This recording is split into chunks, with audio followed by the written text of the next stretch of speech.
Bagel, did you finish? You got something on your earlobe. You got something hanging on your earlobe. Bagel, yeah, you've got that little droplet hanging on your beardy.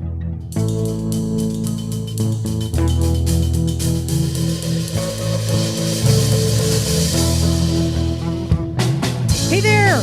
Welcome to Motorcycles and Misfits, coming to you from the Recycle Garage. In, said with confidence and honesty, sunny Santa Cruz, California. Yes, finally. Finally. Hey everyone, this is Liza, and I'm hoping we're done with the rain. Wait a minute. Was Don't that jinx I'm hoping we're done with the rain? I'm hoping we're done with the rain. I'm not used to that level of excitement from you, Liza. You normally, you're just like very mellow about, but you sounded excited about the end of the rain. Did you see the videos of Tahoe, the houses in Tahoe? Oh, yeah. Where they're like cleaving the snow off the roofs, and it's like 8 foot just chunk, like whale blubber. It's a trip. But here's the thing. We've spent years bragging about how good our weather is. Nobody wants to hear us complain. No, about our weather. No, they don't. Or maybe they do. I don't know.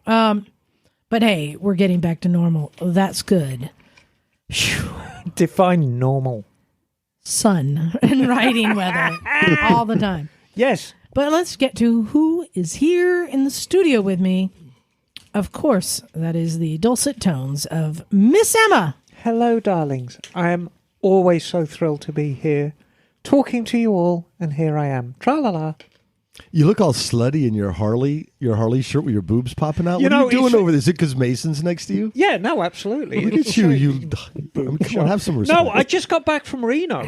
Oh, that explains it. I got mine. And, I realized, so I'm sitting in... You look like Reno right now, I am actually. sitting in Calneva eating $2.99 ham and eggs in the Calneva restaurant. Playing Keno. And I realized I just have no class whatsoever. And in fact, McCarthy, who was with me, commented at the same time, said, we are just so classy right now. But I don't even want to know what you were doing in Reno. Yes, it was not good. But going over the Donner Pass, either side, all praise to Caltrans. I didn't have to chain. The road was clear. But you talk about snowdrifts, 12 to 15 feet either side of the road. It's like going down. Wow. Going down the tunnel. It was crazy. Yeah, most snowfall ever. Yep. Also joining us tonight on the Classic Girl Couch tonight for the first time. And it's been a long time I've been trying to get him here. We got Mason. Howdy, folks. I'm Mason George, and I'm addicted to motorcycles. Hello, Mason. But Hello, are Mason. you We're addicted to... As I like to say, hi, One my day at a name is time. Liza, and I am a motosexual. yeah, but I'm not looking for the cure, so... Yeah, exactly. All right, going around the room, that's the deep tones of Naked Jim. Hey, peace, love, and dirt bikes. Nice to be back. Been a while since I've been here. Last time I stuck my head in, I was covered in bugs, I think, from the San Diego run. Speaking of covered in bugs, coming to us from Oregon, it's Bagel. Howdy from hail-covered Oregon, actually. Is that all hail, Oregon? Or what's the weather? Well, it's been hail and wet and wind and sun, and it's crazy. It's just, wait a minute, it'll change. How are the horses at the bottom of your garden, Bagel? Oh, they're hanging out, frolicking in the fields. Okay. Doing what they do. Okay, Yep. very good. Very Carry on, happy. man. So, it's the first weekend in a long time that the weather was good. People were out. I wanted to go riding yesterday, but I couldn't. Why not? Wah, wah.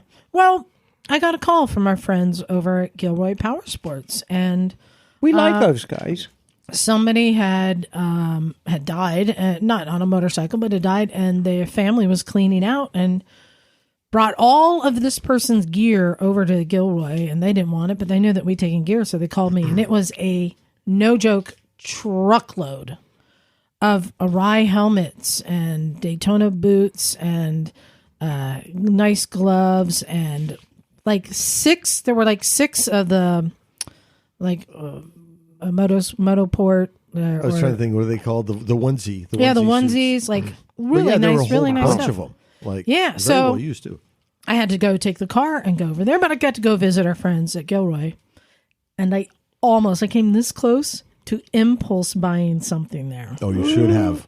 Oh, And it's scary when you're like, I could just throw that on my credit card. Like, it's not that big of a deal. And I was in the mood, and I looked up and down. Was up it the and one you've been down. threatening? Well, I'll give you a clue. There's a model of it in this room. that narrows it down. But it's one that's been kind of on my, I'm curious about this New list. or used? Brand new. Brand new. So KTM? No. Oh, see. Japanese? Oh, I know. Is it a ADV Honda? scooter. That is correct. Uh-huh. They have an ADV 150 scooter there. Awesome. Wow. And it has been on my, I'm curious. I'm curious about this. It was like $4,000, something like that? Yeah, well, it was like 5 out the door with everything. Yeah. Uh-huh. And I'm like, oh. What's that? I mean, why not? I have yet to see one in the flesh. I mean, I really should toddle down to Monterey Peninsula Power Sports. They had one and in have a red, look. just like that. Yeah. and I then mean, they what had do one they in look white, like in the flesh? Just like that. Chunky. It looks like it makes you want to do stupid things. And, I'm fond of bikes that make you want to do a stupid thing, if that makes sense. Yeah. How big are the wheels? They're, they're not 12 big. inch? Yeah, 12 I think inch? they're 12. Yeah. Yeah. So I almost. Well, when a guy says they're 12-inch, they're probably 8.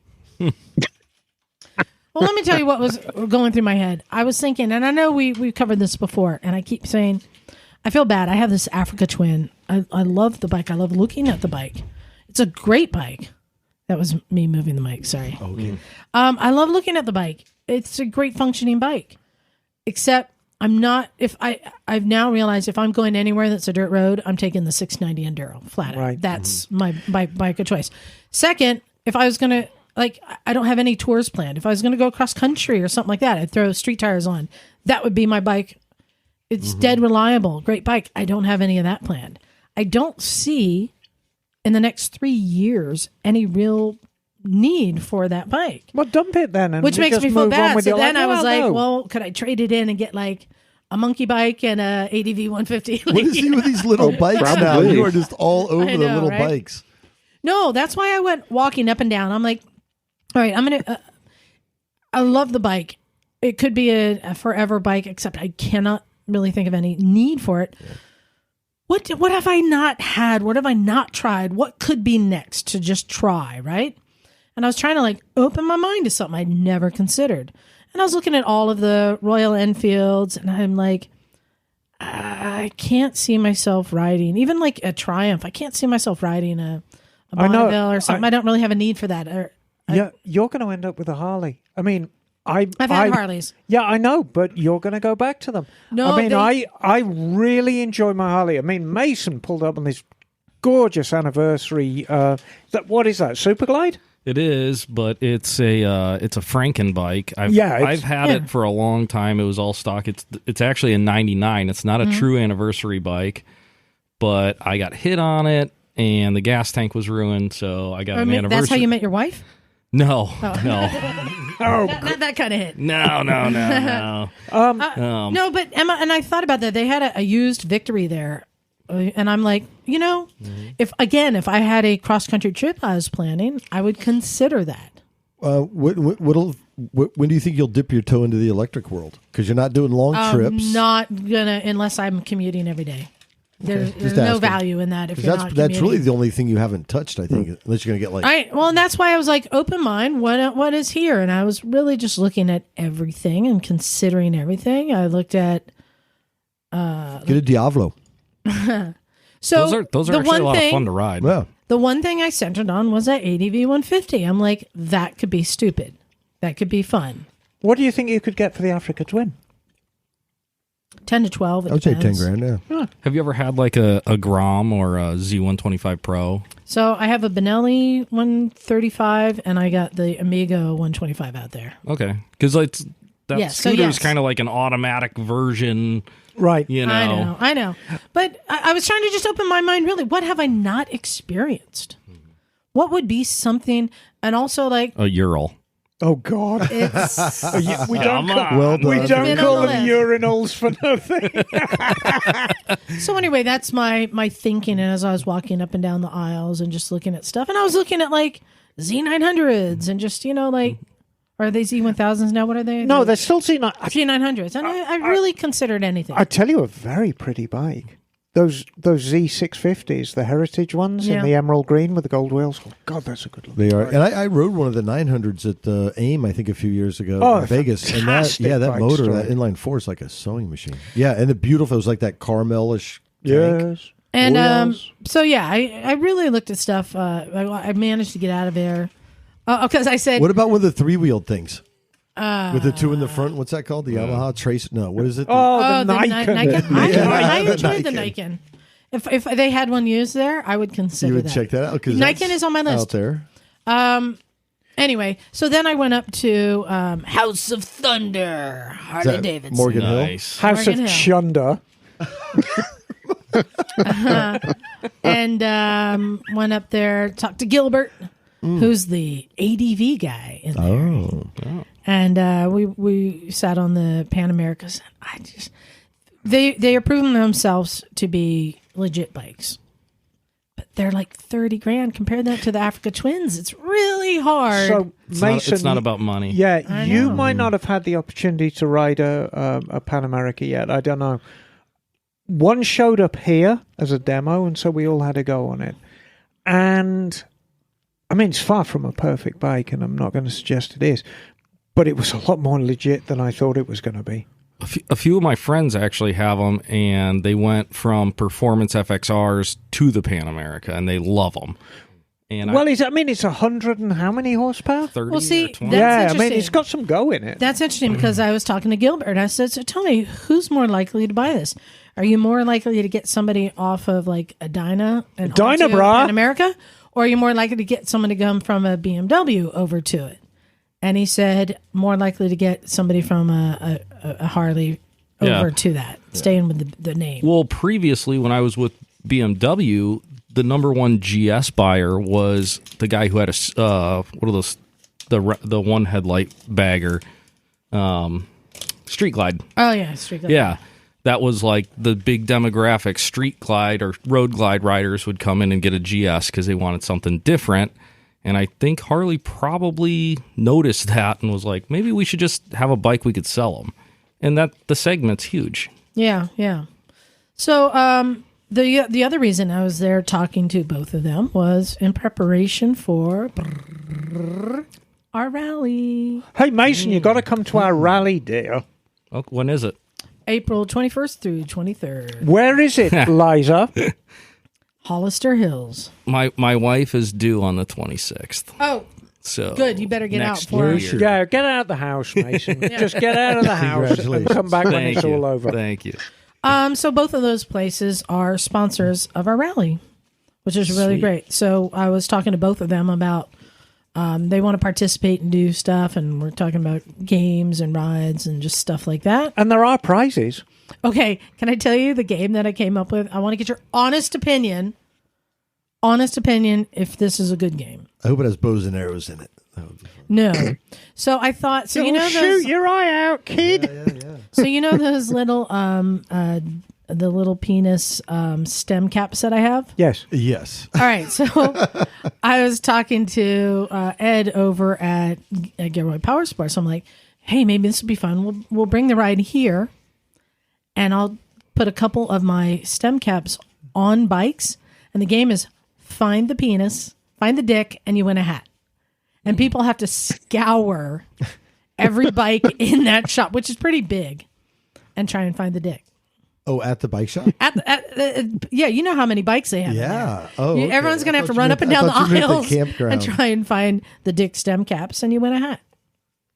Okay, honest, is that fun? Are they going to be colored? Are they all going to be black? No, I think I have a green and a red one left. I'm not sure. You should have a bunch of them then. Don't just have one. I think the potential for having a couple of our excited rally goers take chunks out of brand new bikes in the Gilroy showroom is high. What did they have to say about it? They loved it. Well, in that case, if they loved it, dicks away. Put it on the back wheel of a bagger with the real rope. Make them have to roll it. Yeah, exactly. Yeah. So, but that's all to say. Our rally is happening. So here's the full disclosure. Our rally is taking place at Hollister Hills, which is currently closed until further notice. And they can't tell us if they will be open in time for our rally or not. But they can't tell us they won't be. So we are planning as if, because their goal is to be open in a few weeks, and that's when our rally is. So worst case scenario, we may not have access to all the trails, but we have good camping, and the location is amazing for just day rides from there. Right. You can go in all these different directions for just day rides. So our rally might be a little more street ride centric, less dirt biking. Like Jim was planning on doing dirt biking every day. Yeah, but you know what's cool about that area is you can do all the street rides, but it's also great for ADV. You know, I don't know to what extent you can get through New Idria and Clear Creek, but you should be able to at least access it because there's no gate on the south side. But even still, if you go out that direction on Pinoche, you can take it all the way to 5, and there's beautiful dirt roads. So good adventure riding out there, too. Are you still doing the RV, Liza? Yes, the camper. Great. Yeah. So, hey, we want you guys to join us for our rally. And, you know, the other reason that I'm not giving up and I'm holding on to hope that this is actually happening is because I think everyone is so ready to ride right now. Oh, totally. God, yeah. Everybody is so ready to ride. So I'm like, you know what? I'm going to be extremely optimistic that this is happening. We are going to make this happen somehow. We are making this happen. We are making adjustments to make sure it's fun. You are willing. But we are. This is happening. So if you'd like to join us, you haven't signed up yet, go to breakingawaytrips.com. Breakingawaytrips.com, and under tours you'll see the Misfits Rally. Just go sign up there. Right. $250 for 3 days gets you access to the park, camping, and we have catered meals. We have 2 dinners and 2 breakfasts that are on us. And the meals are great. You know, this is not fast food. This is proper meals served by legit people. And it's going to be great. Yeah, and we're going to have, you know, I mean, it's Misfits. We're going to be having And we'll be thinking of you pacing up and down, looking worried in the maternity ward corridor. We'll see, yeah. Yeah, no, we'll be thinking of you, mate. Are you still doing breakfast, Emma? Yes, topless as well. Okay, I was going to say, I have an outfit for you. Wait, was that top? You better hope there's not too much bacon No, being fried. the breakfast will be topless. I will be fully clothed. But if you have an outfit, I will wear it. Emma, Emma, I think you misunderstood the request. We wanted to have tapas. Oh, no. In that case, here's the special cherry one for you. Oh, thank you. Look at it. Oh, it's my pretty. word. Oh, yes, look at that. So anyway, yeah, we're getting back into the groove. Things are happening here. Yes. Oh, and sadly, there was so many riders out yesterday when I was out tooling around the area, and I saw the thing you don't want to see, which was a group of bikes pulled over on the side of the freeway over at Morgan Hill, and a bunch of people standing around looking down. Oh, no. Yeah. Man. Yeah, it's I don't know what happened, but I know that an hour later there was still a backup and the fire engines were arriving as I was passing it. So not good. I feel bad that people are like, let's go out for a ride. And then, you know, happens. Nobody wants that scenario to happen. So, you know, and I don't know how that happens on a two-lane freeway that's a long straightaway. Who knows what happened? Anything could happen. Well, one of the things is the road conditions are bad. There's potholes everywhere. Brutal. Yeah. Brutal. Yeah. So anyway, that's it. We're having it. Join our rally. Right. Today we had a bunch of people showing up. yes. Shout out to Austin. He came down for the first time. He's a listener and showed up. And Yeah. Hey, Austin. I put him to work. I knew you would. Yes, I did. Putting away all that gear that was donated and just helping out. And he worked all day helping people. It was awesome. Yeah, Austin is a solid cat. Mm-hmm. Seemed cool. Yeah, I would just hand him stuff like, here, go take the rust off of this, or go paint that, or dismantle this, and he did it all. So, yeah, it was a good time. What about you? Did you guys get out to ride? You rode last week. Well, I rode down to San Diego last weekend, so that was cool. On the Gixxer. I took the Gixxer. Yeah, so finally. On the sick Gixxer. That was your first big ride on it. How did it feel? Yeah, well, it was cool, because it's got the GT moniker, so it's nice to take it on a road trip. The first time I had put the side cases on it, and so rode down to San Diego, saw Jake, rode back. It's great. I'm telling you, ripping on a leader bike like that. And for those who don't know, San Diego is what? How many hours? 8.5 hours? Yeah. Something like that. Yeah, over 400 miles. Yeah, it's a haul. It's a pretty good poke. So it's a trip. I tell you, talk about riding. LA is just crazy. I mean, I know we've all ridden through LA, but you forget just lane splitting marathons. Yeah. It is wild. But it was a good ride. Like I said, I got a chance to get on the bike. GSX S 1000 GT. And it was great wind protection. But the power is just dynamite because on a lot of these roads, the traffic moves. It's like LA, it either is hauling ass or it's like super slow. It's one or the other. They had the same bike in the same color at Gilroy. And for a second there, I'm like, ooh, that would piss Jim off. Oh, no, it wouldn't. It'd be very matchy. Wouldn't that be cute? It's a good looking bike. Cute. We're the Africa twins and Gixxers. Yeah. But I tell you what, because if you remember, we went up to Alice's and you were on the GSX and I was on Rufus. Yes. When you see that thing in your rearview mirror, you're like, dang, that is a good looking bike. Those two projection. You got the two projector beam headlights and then this blue color, lots of angles. Yeah, it's very stealthy. Yeah, and there's as much power as you want to reach for. Oh yeah, and you're doing like 90 whatever, and you can drop it down. You don't have to worry about whatever gear it is. Just start dropping gears, and the bike eats it up. But the feeling when you're doing, and a lot of this traffic, it's all going so fast. You're going 90, but doesn't feel 90, right? Because you're just all grooving. But then be able to downshift and just go from 90 to 115 and flow through traffic. Bagel, you can relate, right? Sure. Yes. In your dreams. Exactly. So, I did my little road trip at the end of the week, but it wasn't on a bike. I had to take King Kong up to Reno, which is why I was in Reno. Showing off the new toy. So I got my new Amerideck. Are you jealous, Mason? Very much. Well, to be fair, no, Mason is a lot stronger than I am and is probably a lot more capable of pushing bikes around. The thing is, I got the deck not as a, look at me tool. I'm in my 60s and I'm becoming more and more feeble. And the trouble is, before King Kong, I had the El Camino, which you remember very well, Mason. And the best thing about the El Camino was very low. You just plop, and the bike's in the back. And King Kong was quite high. I mean, the deck is like 36 inches off the ground. And when you're pushing a full-size bike up there, it is scary as hell. And you know that if you were to fall off the side of it and the bike would fall on top of you, you'd just die. You'd be dead. In fact, probably a 250 would kill you from that height. Yeah. So I thought, look... Well, you did install a winch on it. Yes. Which is operated by a wench. That would be me. So I just thought, no, I need something that's a little bit safer. So I did a little bit of research. And everywhere, safe motorcycle loading, blah, blah, blah, blah, blah. And it all went back to the Amerideck. And so I called these guys up. And they said, yeah, this is the cost of the deck. But you have to have it fitted because it's not, the thing weighs 2,000 pounds.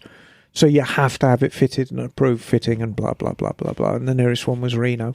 So I bought the deck right after Christmas and I've just been waiting for a solid couple of days. Because, back when I drove Greyhounds, I used to chain up every weekend when I was going to Reno and back. And my days of chaining are over. Yeah. So, we just got a nice couple of days and I thought, right, let's get the deck fitted. So up I went to Reno, got it fitted. And Bagel, check your phone. I just sent you a picture of the apparatus. It is wild. Oh, yes. I like the one of Yuri today, riding it up like a bucking bronco. Yeah, no, and I mean, immediately, Mason, because, of course, the thing is, the way an Amerideck works is it sits flat behind the truck, so it's the easiest thing in the world to load. You push a bike on a flat ramp. It's easier than putting a bike on a lift. Yes, exactly. Far easier. And then you strap it down. But then, of course, it gets picked up, and at one stage it's sitting nearly vertically. It's beyond 45 degrees, so it's crazy. So you better have it strapped down well. And of course, immediately as soon as we saw that, we thought, wonder what it'd be like to ride a bike up there. So, of course, Yuri volunteered to be the first because he's got the best balance out of everyone. Yes, and the best hair. And the best hair. So he rode it up. And then Henry decided he wanted to ride the empty deck up and down as well, which was quite good fun. I was saying you need to turn it into like the bull at Gillies. And just back and try and shake somebody off. But it was a great deal of money, but for what I paid for it, I could quite easily do that amount of damage to a good-sized bike if it fell off the truck. Or more importantly, I could do far more than that damage to me. And the fact is if I'm pushing a bike on and off the truck and it falls on me or I hurt myself and I can't work for 6 weeks, I mean, Mason's got employees. I don't. So if I put myself out for 6 weeks, Motortown's closed for 6 weeks with all the financial implications that is. So to me, as big a check as it was very, very smart investment. And I'm not going to go around, I'm not going to be like AAA recovering bikes, but it's just something I can offer to my clients. Hey, I've got this Vincent Black Shadow that's been in my garage for 40 years. Well, let me come and get that. And then you can ride it home. So, and I can kind of roll it into the cost of the restoration. Yeah. Well, Phil did something similar, didn't he? Invest in a different style of bike loader? Yeah, he's got that super long, it kind of extends out of the back of the truck. Yeah. And it works on a similar principle in that, it's very easy to load, but you need a long area because this thing's 20 feet out the back of your pickup when it's extended. Right. Yeah. But same idea. It's like, let's make it easy. Right. Let's make it easy. And that's the idea. I just want an easy, safe, emphasis on safe, where I'm not going to mess up your bike. More importantly, I'm not going to mess up myself. So hence me sitting in Calneva eating $2.99 ham and eggs. That's awesome. Which, as far as I'm concerned, is the meal of Reno.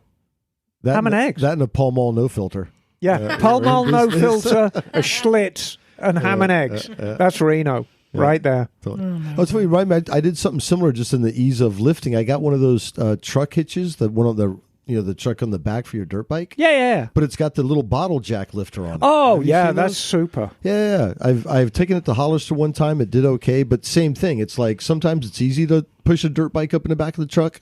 But sometimes at the end of the day, it's not so easy, especially when you're by yourself and there's no one around. Right, and I guarantee you, all the times I've had to deliver bikes in the past, it's been kind of at the end of the day, and I'm beat, and I'm tired, and my body's clunky, and it's just, I don't want to do this.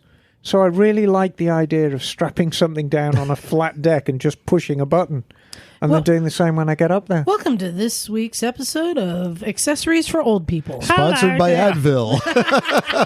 I've still got all my own teeth, So last week I told you that I went for a little ride, but it was a big deal because it's been a long time. And I rode up into the Redwoods up to Felton, and that's when I went to go visit Mason and see what's in his shop and talk him into coming on. He's always got good stuff in his shop. He's always got some good stuff. It's an eclectic bunch. Yeah. What's on your bench? Whatchamacallit? The old one.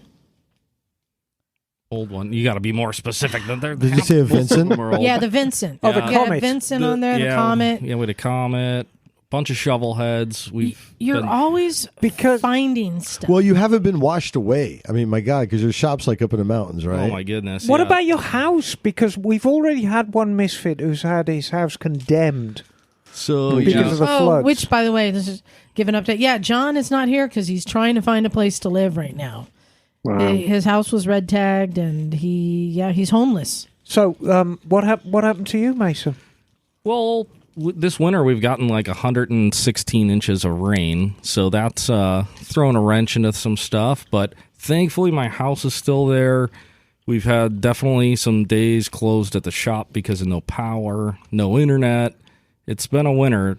Like, I think at my house we've almost 4 weeks total just in 2023 of no power or internet. Wow. Wait, but was it worse during the fire?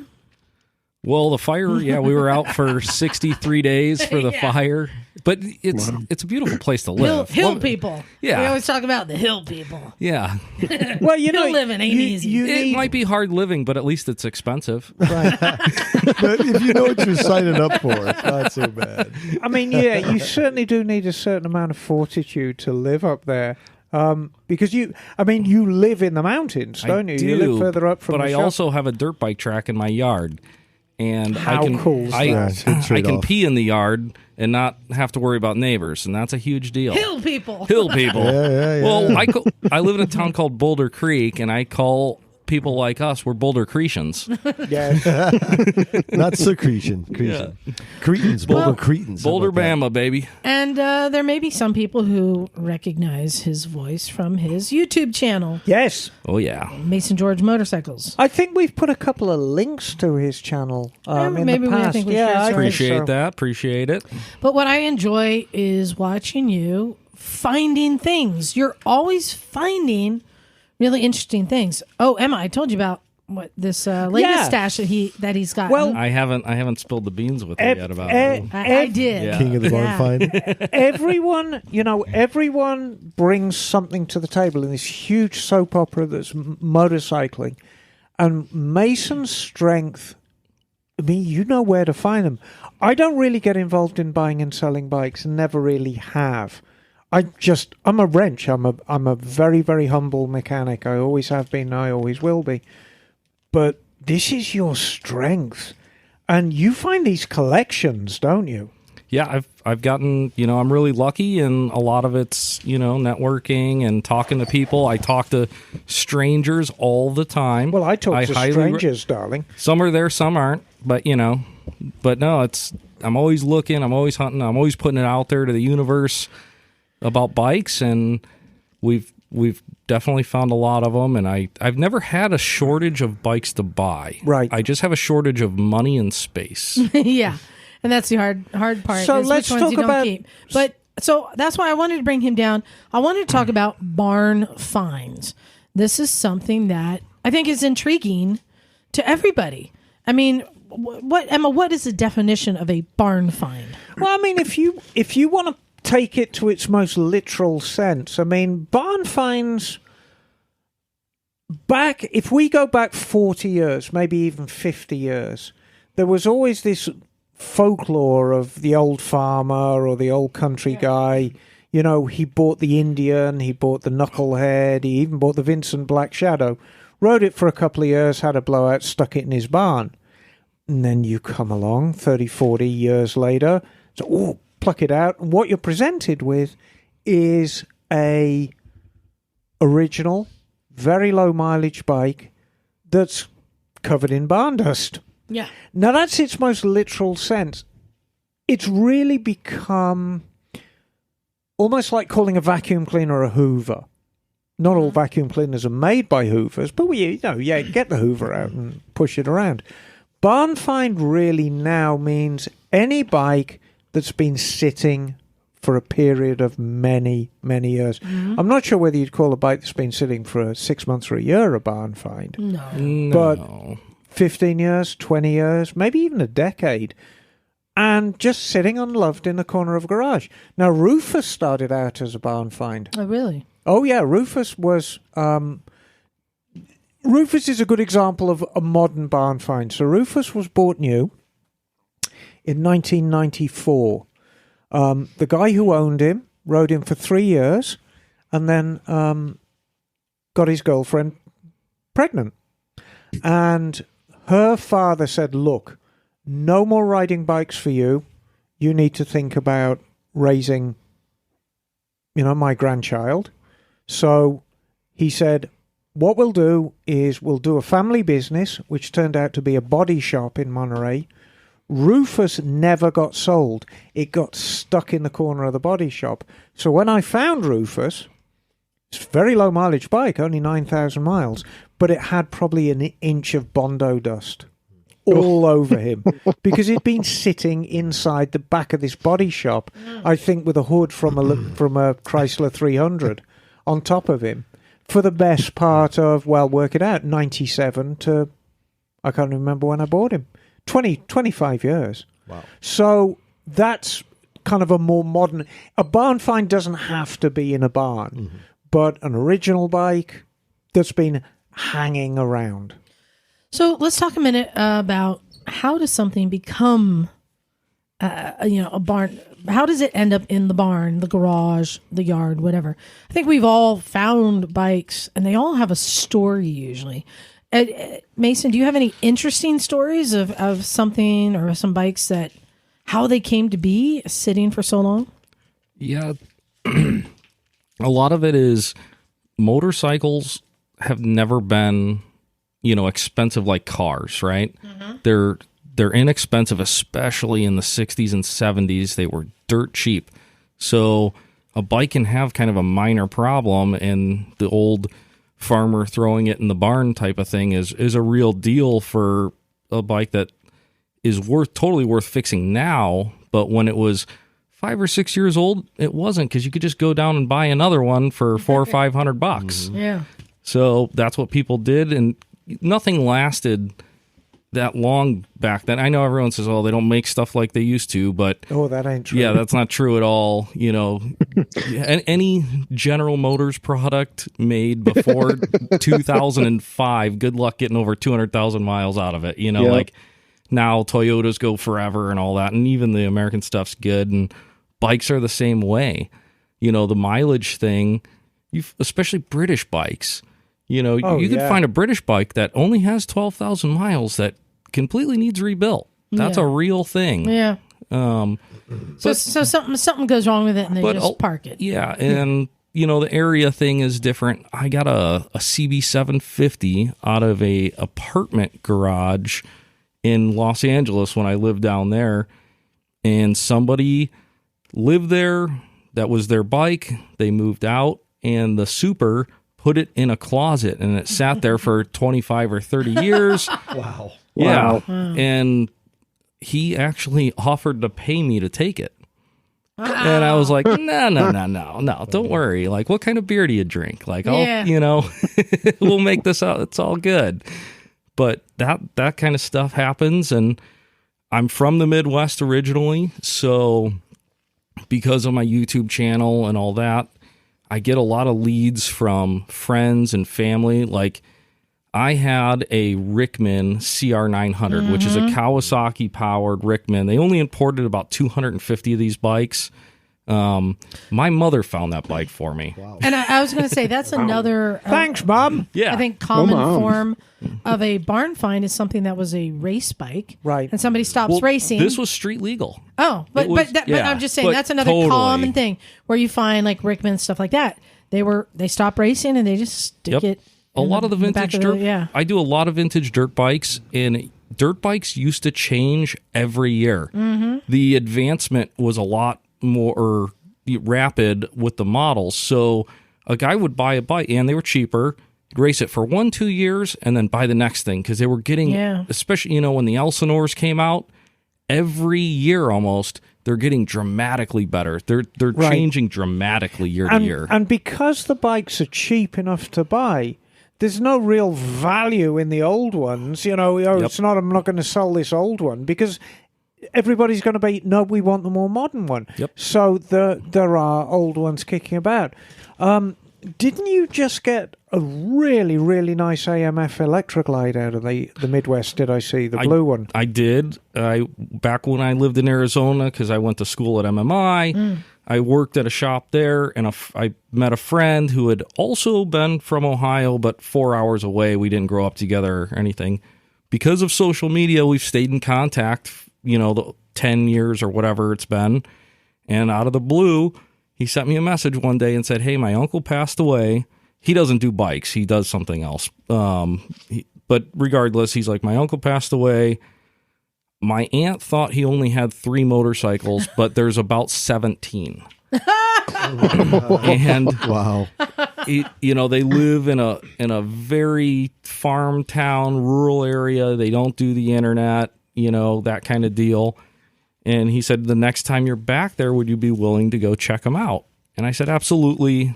And I borrowed a friend's enclosed trailer and one of my other buddies. We got his dad's truck. It was a 4-hour one-way trip, but yeah, we pulled out a really nice FLH out of a barn, which I fell through the floor twice getting it out, but it was worth it. I know. I would you have to be up on your tetanus shot doing this stuff, I tell you. Yeah. Right. But yeah, and I ended up shipping that thing out to my shop in California, and we brought it back to life. And that's the one I really enjoy finding the bikes. It's the cherry on top, though. If we can get them running and riding again, it adds a lot of value, and it ensures that bike hopefully won't end up in a barn again. Right. So I'm trying to get these bikes, essentially we're trying to save them. Yeah.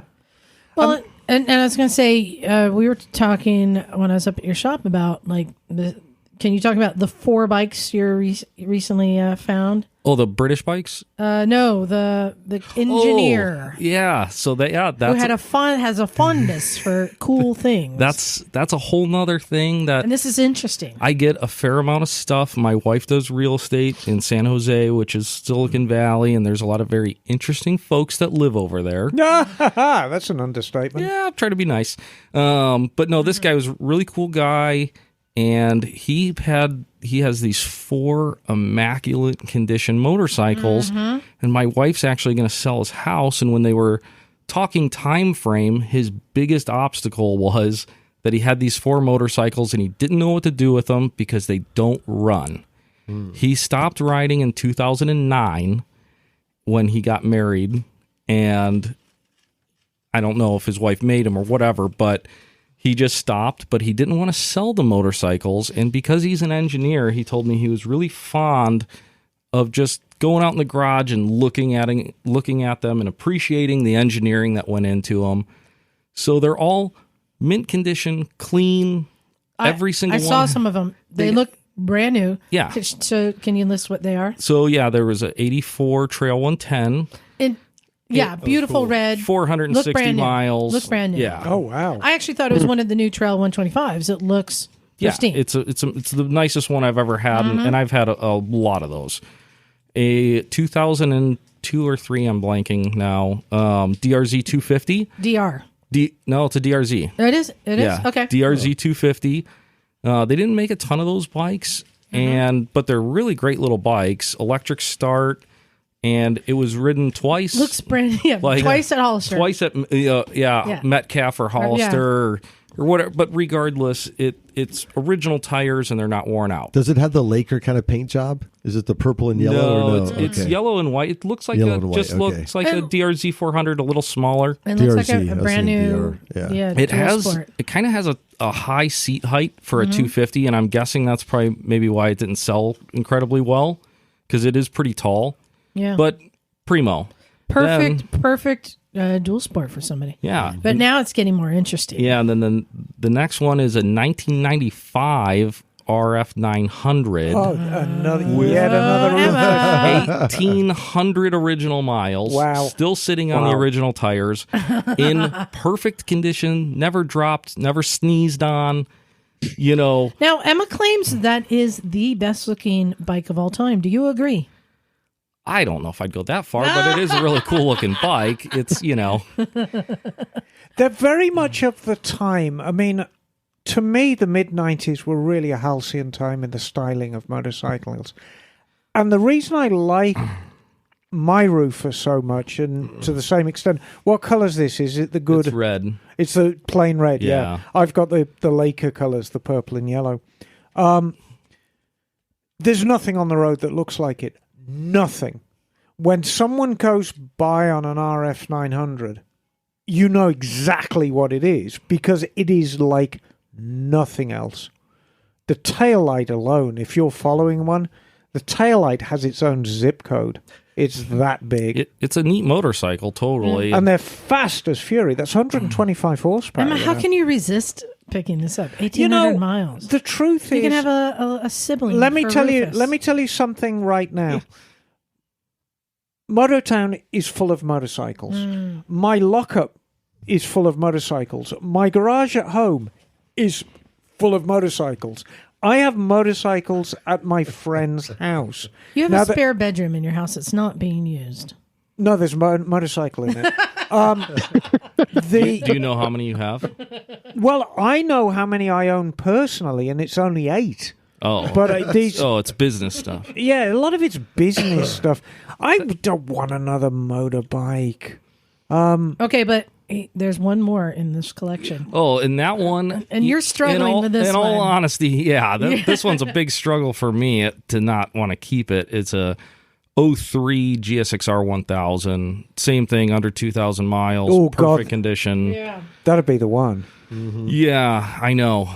It's the Just hardest say yes. thing. Yeah. It's the hardest thing is not to keep them all. Like, I wish I could, but I just don't have the space and the money. That's the important thing, Mason, because, we're in business. And when you're in business, number one, you're in business to support the business, to make sure your doors are open next week, and to support your family. And I've got a family as well as you. It's a different family, but it's a family nonetheless. And hopefully we have some fun with it as well, which I think we both do.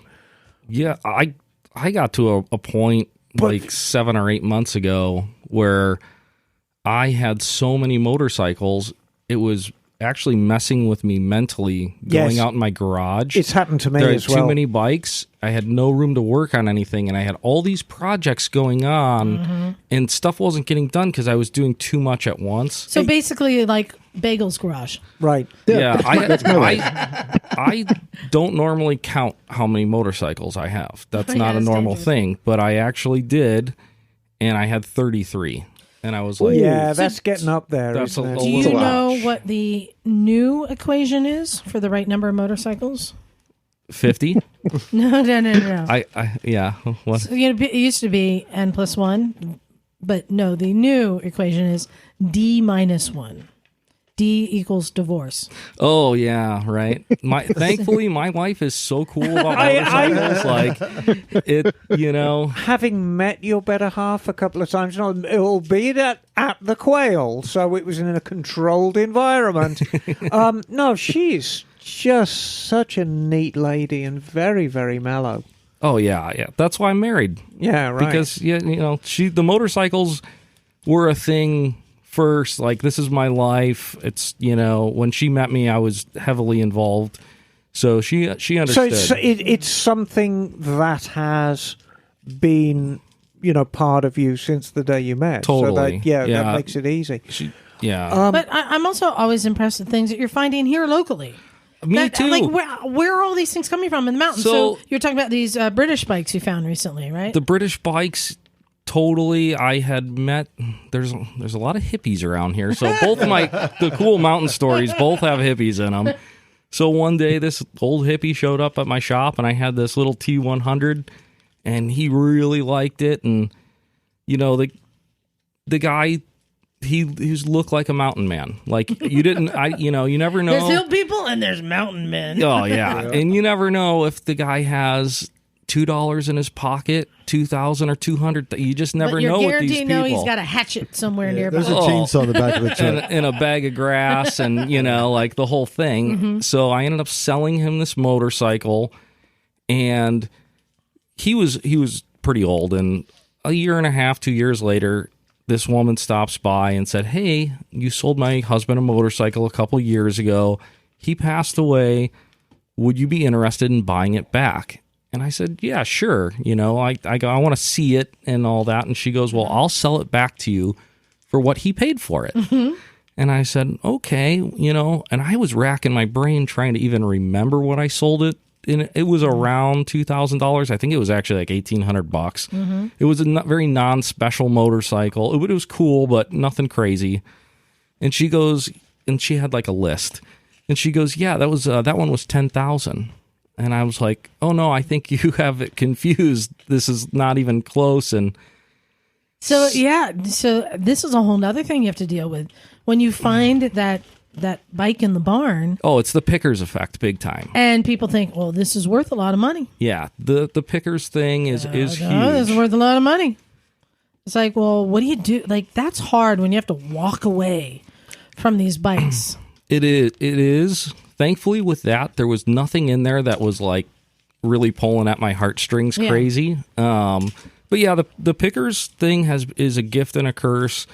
It's brought a lot of awareness to old motorcycles, but it's kind of like with cars, the Barrett Jackson thing. Everyone thinks their 66 Chevelle's worth $175,000, and they don't understand what went into it to get it there. Maybe she Googled this. Yeah. So while we're talking about British bikes, let's talk about the realities of British bikes right now. Yeah.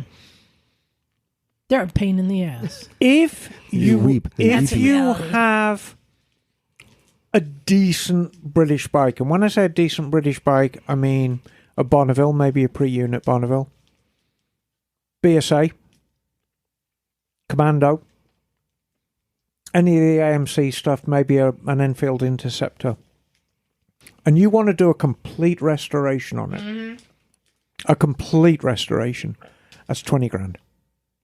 That is what it costs to restore a British bike. Now, for that, you get a lot of fish and chips. Handful of new parts, all the chrome. A lot of these bikes had chrome tanks. It's $1,000 to get a tank re-chromed. And time. Let's talk about the time. And time and commitment. This is not... There's no real massive money in this. If there was, we wouldn't deal with customers. We would just restore bikes and sell them and make money and it'd be awesome. Right. But no, that's not the reality of it. Right. As far as the numbers go, when I was fresh off the boat, I used to go to the Clubman show in San Jose. Mm-hmm. I always imagine you on the boat surrounded by limes. Is that no? I was yes, to avoid scurvy. I don't even know what scurvy was, but it was a terrible thing to even talk about. So I used to eat a lot of limes. That's how you said when I came over on the boat. I imagine you in the cargo hold. No, keeping an eye out for Moby Dick. Yes, Moby. Oh, Moby. So I used to go to the Clubman show in San Jose. Mm-hmm. And the Clubman show in San Jose was a British bike-only show, and they dipped their toe into classic Japanese bikes for a while, but it was primarily a British show. And back in the mid-90s, the show was jumping. When you walked in there was hundreds of bikes in there. It was elbow room to elbow room. When you went out into the parking lot, there were British bikes as far as the eye could see. These were the visitors' bikes. Yeah. All parked up and down the road, all riding up and down the road. I remember the hall was full of British. When they started letting in German and Japanese bikes, they rented another hall. Yeah. Put them over there. But that is how big that show was. And this is just our rinky-dink little San Jose show. These were not crappy bikes in the parking lot. These were beautifully restored bikes. Mm-hmm. All that's gone away now.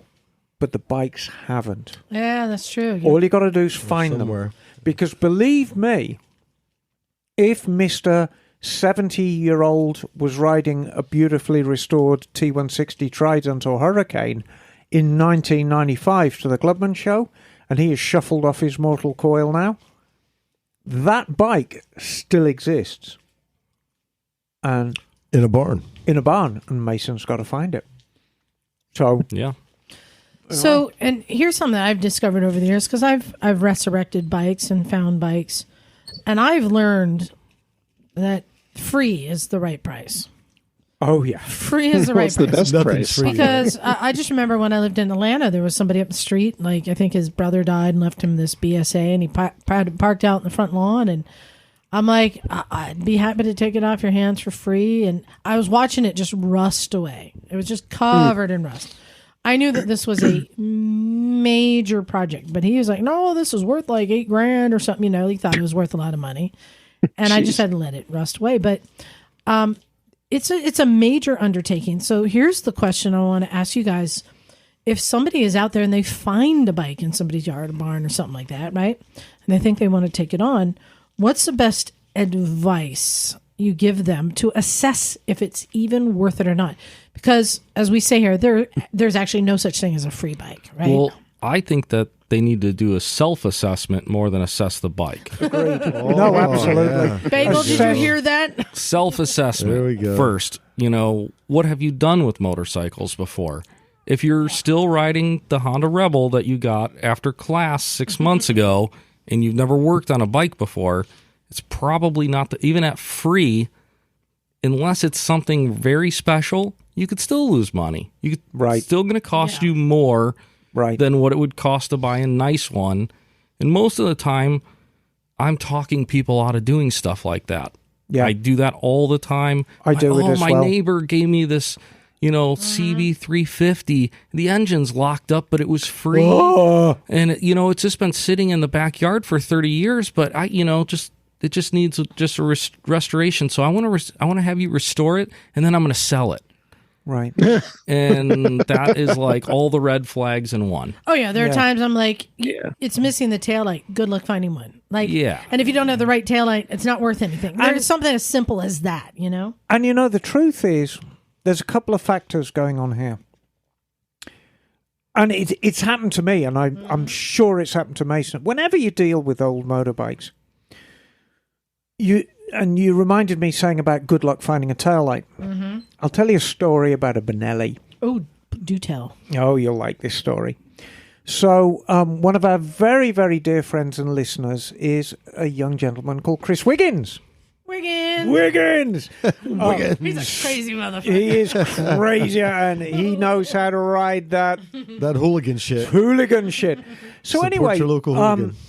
Wiggins' grandpa passed on, and there was a barn full of motorcycles, and Wiggins... he had a bunch of really cool stuff. Yeah, he had a bunch of really cool stuff, but Wiggins just wanted a nice memory of his grandpa, and he picked out a very, very pretty red CBX and said, Emma, would you go through it and make it roadworthy, which I subsequently did. And as part payment, I took a very, very low mileage, in fact, 2,000 miles from new, Benelli 500 Quattro. 1974, an original paint bike. I gotta look. What color was that one? It was olive green. I remember it. Yeah, I remember that one. Yeah, gorgeous bike. 2,000 miles from new. So when a bike gets put away, there's a couple of reasons why it gets put away. Somebody might get married, like Rufus. Somebody might just get too old to ride motorcycles, or it might get put away for a reason. And as I found out, the Benelli got put away for a reason. So I did all the things that you normally presented with when a bike gets, when a bike's been sitting for a great many years. I did a full service on the engine, valve clearances and oil and filters. I rebuilt the carbs. I put new tyres on it, new chain on it. I rebuilt the forks. I rebuilt the brakes. Everything. Did the electrics. Thing purred like a kitten. Put it in first gear, rode it around the parking lot. My God, this thing is great. Took it out on the road. First gear, second gear. Where's second gear? No second gear. No crunch. Second gear was missing. Oops. I subsequently found out second gear was in pieces in the oil pan. Oh, boy. Where are you going to find second gear for a Benelli Quattro? So in the end, what I did was I had to modify the transmission from a Honda 504. And I turned all the bushes, and I cut down the dogs, and I made my own selector forks, and it was an absolute pain in the ass. And I wouldn't have done it, but at this stage, I'd got so much time and effort. You're too deep. I was too deep into it, and I was not going to throw that Benelli away over second gear. And I was like a pit bull. But good luck finding a second gear for a friggin' Benelli. Even when you can find the parts, your time is worth something. It's like if you're like us and doing it for a business, but even if you're not, your time is still worth something. Right. So you have to factor that in. Now look at that gentleman there with the red beard who's smiling at us. Look at him there. I think he has a story. Yes. Yeah, he does, but he's got no life. He's got no life. What? He could spend the whole of his life in his garage and he'd be the happiest bagel alive. But you still have to put a value on that bagel. Well, I have enough projects to do that, that's for sure. I know you do. But that story reminds me of my barn find, which is my first scooter, my 1965 Heinkel. The Heinkel. And you found out why it was put away all those years ago, didn't you? Well, there were a couple reasons, actually. Now, the obvious reason when I found it was the two key parts were missing, the carburetor and the gas cap. So, and of course, mice built a nest in the gas tank, which had rusted through in the bottom. So it needed some work. But I found the parts that I needed and got it running again, found a new carb, new gas tank, and all that. And it ran, and it well, actually, after I unfroze the top end, which was stuck from sitting for so long, and rebuilt it. So, but it ran great, except it had problems shifting into second gear. Now, the Heinkel transmissions are notoriously finicky. They have a very long set of shifter cables that go from the handlebar down to the engine, with the index is on the handlebars. So when you have slack in your cables, that makes it hard to get the right gear selected. And because second is so close to neutral, it's very difficult to get second just right when you're twisting the hand grip to select the gears.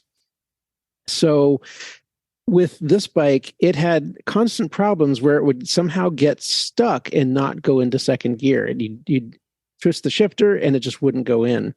Eventually it would, but it was a pain in the ass, and it would just leave you losing momentum as you're trying to shift from first into second, which on a Heinkel is everything. You need every bit of momentum you can get. Because you've got how many horsepower? 7?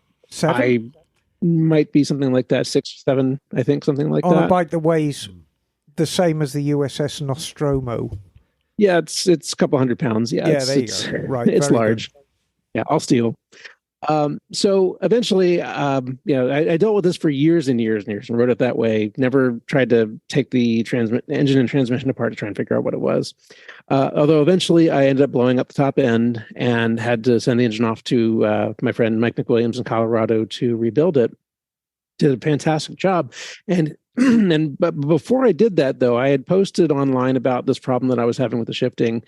And someone in Germany had suggested that it sounds like there is a circlip missing on one of the shafts in the transmission, and that when that's missing, it will not slide properly. It'll get stuck in like a kind of like out of where it's supposed to be in the case, and of course that requires splitting the cases to get into it.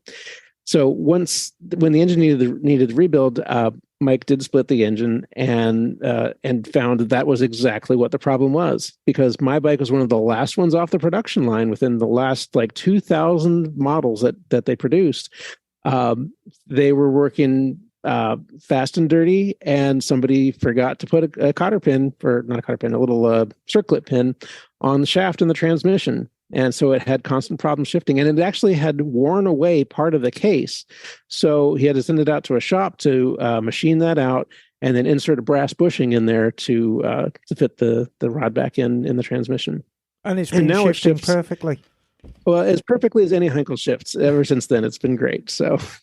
Yeah, because I mean they do get put away for a reason. Yeah, and just to go back to the barn find story, mine was literally found on a farm inside a shed in Massachusetts, where it probably had sat for at least 20 years. I'm guessing, well, maybe 15 years, something like that.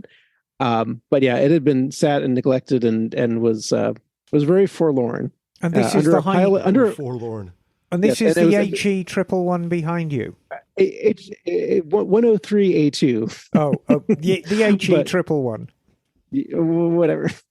But it was literally under a pile of tires and old dead lawnmowers. Nice. In this shed with a roof that was half caved in. So that's another aspect to these barn finds. Mm-hmm. I think a lot of it is because they're from the generation of not throwing stuff away. Right. Even, that post-Depression, post-World War II, and I love that because I don't like throwing stuff away. Don't, because you get paid to do that. You just park it out on the... We might need a value to it. Yeah, exactly. Or, also when space isn't an issue, coming from the Midwest, we don't think about space. We have just tons of it, So it's just throw it in the back lean-to and out of sight, out of mind. And if you ever need anything, take a look it's at there. It someday. Yeah.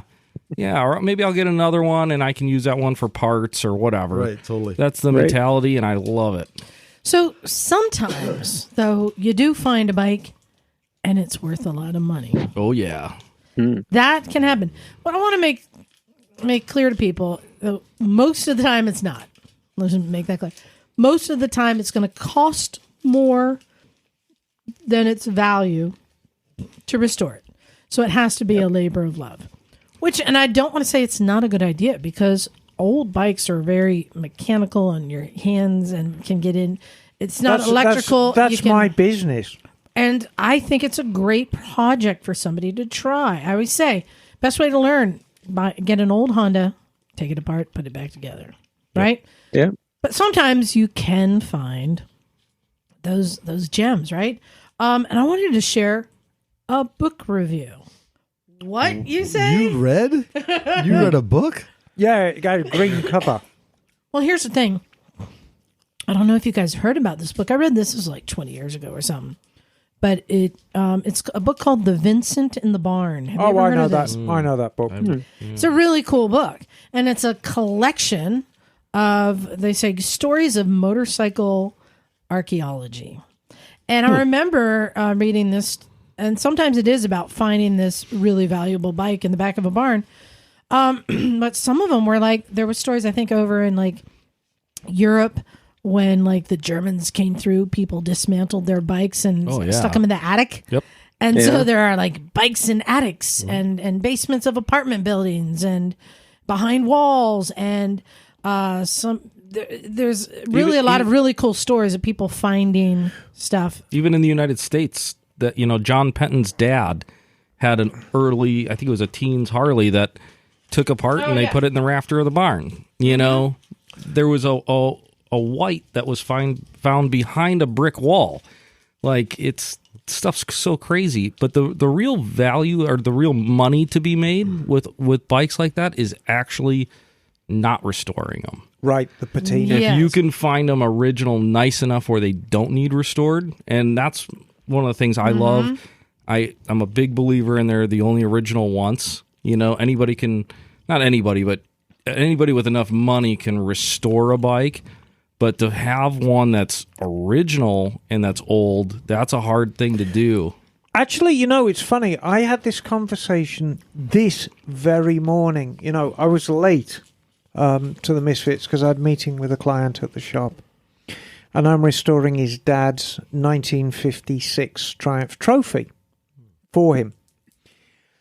And part of the reason I got the contract, and it's a very lucrative contract, is I wanted to maintain as much of his dad's bike as I can. When you restore a bike, anybody can just throw parts at it, and you buy a new part here, and you buy a new part here, and you end up eventually with a new bike. But it's like the proverbial broomstick. Yeah, it's my original broomstick from 30 years ago, but it's had 10 new handles and 4 new heads. Take the gas cap off, roll a new motorcycle on there, put the gas cap back on. So I promised him that I would keep absolutely as much of his dad's bike as I can. I've managed to do it. In fact, you vapor blasted the casings on that bike. Oh, cool! Yeah. And this thing is drop dead gorgeous. It's absolutely, but it's all original and finished in the original style with a little bit of patina. It's what we call an oily rag. It's an incredibly original bike because his dad bought it new in 1956. You want to do that. So, and I just wanted to share, going back to The Vincent in the Barn is a book that you can buy on Amazon right now by Tom Cotter. I love the description, and this is like for anyone who likes the hunt, right? It says it's every motorcyclist's dream. A friend or acquaintance says, there's an old bike that's been sitting in this garage for years. The hunt is on. And rather than the usual worthless Honda Zuki Maha pile of hopeless oxidation, at the back of that barn, you find a genuine classic, the motorcycle collector's dream. The Vincent in the Barn tells 40 such stories, tales of motorcycle hunting dreams come true. From Ducatis in basements to Vincents abandoned in sheds, Harleys in barns to Brit bikes moldering behind urban garages. These are the story that fuel every motorcyclist's fantasies. So there's a couple of things I want to talk to you about that book. The first is that was written at the absolute peak of when I was going to the Clubman show. That was when there was much interest. But there is a word of caution in that book as well. And the reason I know that is, funnily enough, peripherally, some of my friends down in San Luis Obispo are involved. I think towards the end of the book, there's a chapter about Monty's Royal Enfield. I think it's Royal Enfield. It's a real small, lightweight bike. And it was pitched as being gifted to Montgomery, the famous general. And it had provenance to prove it was. And so this bike kind of commanded a respect, because it's a very, very, Lord General Montgomery is probably the most famous English general of the Second World War. And here's his motorbike, and here's a picture of him with it, and blah, blah, blah. The only problem is it was fake. And it was fake documentation. I like it. And for every person who is legitimate, oh, my husband died and you can have his bike, there is some little old lady being paid to say, oh, this was my husband's bike. And it's completely fake. And the higher you go in value, the bigger the stakes are, the more likely that's going to happen. It sounds like something out of an espionage movie. It sounds like that documentary about the guy who faked all that high-end wine. Like, right, exactly. Only something a silly rich person could have happen to them. But believe me, if you're dealing with $1,000 bike, it's not going to happen. No way. $10,000 bike, yeah, maybe. $100,000 bike, $250,000 bike, you better check that provenance. Well, looks like I'm safe. Yeah. Well, no, hang on there, mister. One of my favorite bikes that I saw at your place was a glorious Z1. Was it a Z1A or a B? Oh, probably the 74 Z1 I had. Oh, God, that thing was drop dead gorgeous. Talk about stuff I wish I could keep. That was all original, wasn't it? All original. And it was patinaed. It was not a perfect bike. Not a lot. But it was nice. A lot of the patina I cleaned up. It had some spot rust, but like easily 00 steel wool Coca-Cola, nothing deep, no rechroming, nothing like that. But yeah, that bike was phenomenal. That was one of my better finds. And that went back to Japan, didn't it? Yeah, it did. Yeah. Well, that's where it belongs. I have mixed feelings Mason. about it, but yeah, at the end of the day, I want it to go to the person who's going to appreciate it the most. And if you have the deep pockets and you're going to make that kind of investment, you're going to take care of that bike. So it wasn't a barn find, Emma, but what was the BMW you had at Mototown where the guy had buried it because of the fires? Oh God, yeah, that was Rob Talbot. That's a great original looking. So that was Rob Talbot's personal. That was a 1964 R69. Have you heard the story, Mason? With like cool stickers on it from international stuff. Like I know you could tell Rob. the bike had been around. Rob. Yeah, Cool no, Rob's great. So this this bike was in Carmel Valley, and they knew the fires were coming through, and he had no means of getting it, so he just dug a hole in the back. I think he had actually had the hole before. He didn't dig the hole for the bike, but he was doing footings for the garage. So he had a hole. So he had a hole, so he just pushed the bike in and covered it up. Fire went over the top. And this bike had patina. Oh, yeah. Well, and also it started one kick. Oh, yeah. It was you walked right kicker. over to it and boom. And, Rob rode it. So wait, are you saying if you bury your bike and dig it back up, you can make it worth more? Well, somebody did that with somebody did that with a Ferrari Dino, but it didn't work too well. Planting motorcycles. This is motorcycle farming. You just, put them in the ground. Get off my land. So I want to ask you if you can reveal what's the biggest find that you did find, that one that's worth the most. The Z1 was definitely a huge one because that one sold for a ton of money. One of the big ones that I really enjoyed, that it wasn't the biggest financial one, but I got a 1940 Indian that came out of the woods in the Santa Cruz mountains that was behind an old junkyard that hadn't seen. The newest thing in the junkyard was probably from 1970. It was on a huge piece of private property, and I was working at the shop one day, and this old hippie guy rolls up in an El Camino. And I'm talking denim jean jacket with a hand-sewn American flag on the back. I think I know the guy. He smelled like he had 4 skunks in his pocket, you know what I'm saying? And just, he had the whole vibe. Like, wow. He was selling the sizzle big time. And he shows me these pictures on his 30-year-old smartphone. I was like, is that a BlackBerry? It's probably a collector's item. But anyways, he goes, can you tell me what this motorcycle is? And I'm looking at it, and I'm like, oh, it's old Airhead, this and that. And before I could even say anything, he goes, I'll tell you what it is. It's an Indian. And I was like, oh, cool. I go, well, what are you going to do with it? And he goes, nothing. I'm an old man. You want to buy it? And I was like, well, yeah, like I do actually. And, he wanted the moon, and sometimes it takes a little time, but after a little time we were able to come to reality and whatnot. And I was really happy to save that motorcycle, because the person that I sold it to did exactly what I wanted them to do with it. And they left it alone cosmetically, and they just mechanically restored it. And it was a special bike because it was a chopper from the 60s. It was a 1940 Sport Scout engine in an Indian single-cylinder frame with a very early Sportster front end. And it was a true chopper, California 60s chopper. Wow. And so that, that was... For me, the value in a lot of it is seeing... That's history right there. Totally. And it was literally rotting away in the mountains. Wow. The guy paid another guy like $400 just to get the thing out, because it was, like a mile and a half off of the nearest goat when path. You have to like cut down trees to get to it. It was after the murder. And, it was kind of cool because, it was written in there. It had to have been written in there and then just forgotten. So let me ask you guys, since you both are experienced in this, how do you talk somebody down to a reasonable price? We've already established that usually you're upside down getting into it anyway. MP's in the MP's in the airbox.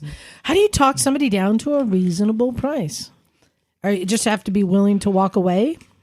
Yeah. Or do you convince them that you will find it its new home?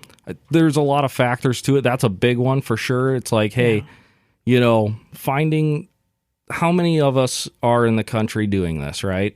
And you have one of them standing in front of you with money in his hand. So everybody always tells me, well, we'll call the American Pickers. And I say, please do.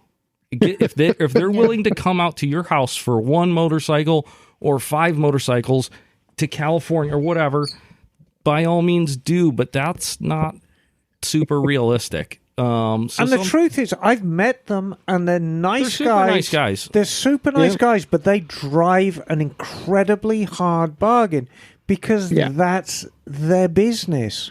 10 years ago, 15 years ago, it might have been different, but it's a show now, so everything's kind of prearranged and all that. And I'm dealing with a lot of people that don't have a smartphone, don't have internet, and that kind of thing too. So when they say, okay, email us pictures of everything that you have, that's not going to happen.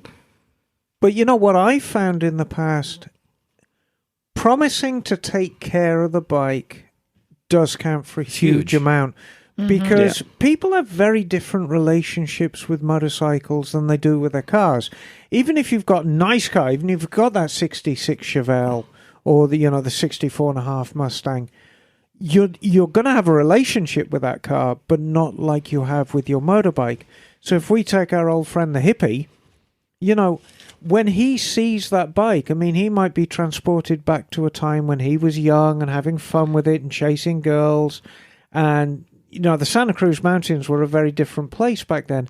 So rather than just sell it to some clown in a suit who's going to restore it beyond what it is, he wants to see it go to somebody who really appreciates the history behind it. Totally. So, it counts for a great deal. Yeah. So you'd say that more often it's not about the money, it's more about the plan. The plan and, depending on the bike, depending on what I'm going to do with it. Like if I am going to, try to get the thing running, if that is a possibility, the cool thing is it's like, hey, not only is it going somewhere good, you can watch it. Tune into my YouTube channel. You'll see me fire this thing up. And that's cool. That's a nice connection for people. Another thing you've gotten, was it the quad, the two-stroke quad? Quadzilla? Did you have a Quadzilla? Oh, I have one. Yeah, that's in my personal collection. Yes, you have a Quadzilla. Of course I do. Yeah. That's crazy. And then you've gotten like CR 500s before, I do. right? I have several bikes that I just kind of, you end up just doing what type of thing. So CR 500s are one of them. I have a real good connection in Australia. They're worth quite a bit more money there. So normally that's a good thing. That's a good thing you brought up, because you're. I think it's fair to say Mason is considerably younger than I am. And you brought up in the Midwest. So these like 80s, 90s dirt bikes were very, very high in your familiarity level. Oh, yeah. When I was growing up and I was a young biker, it's all about older British stuff. But I also have a 1962 motocross special Greaves. Oh, God. So I'm all over the map. Yeah, you're all over the map. I think I was like, 4 years old. My mom was pulling me in the backyard in a red wagon, and I fell out and hit my head. And yeah, I think that. I don't know what. I time traveled. I like stuff from 50 years ago to the 90s, right. And Jim, do you know what Quadzilla is? No, well, two-stroke quad apparently. Tell them what Quadzilla is. It's a They're banned. Yeah, no, Okay. they're not banned. They're Three-wheelers got outlawed for a while, but the Quadzilla, it's a 500cc liquid-cooled single-cylinder two-stroke ATV. That I think they do like 87 miles an hour stock, and mine's not stock. It was built by a company called. The motor was done by Trinity Racing back in the 90s. Was it just for that machine?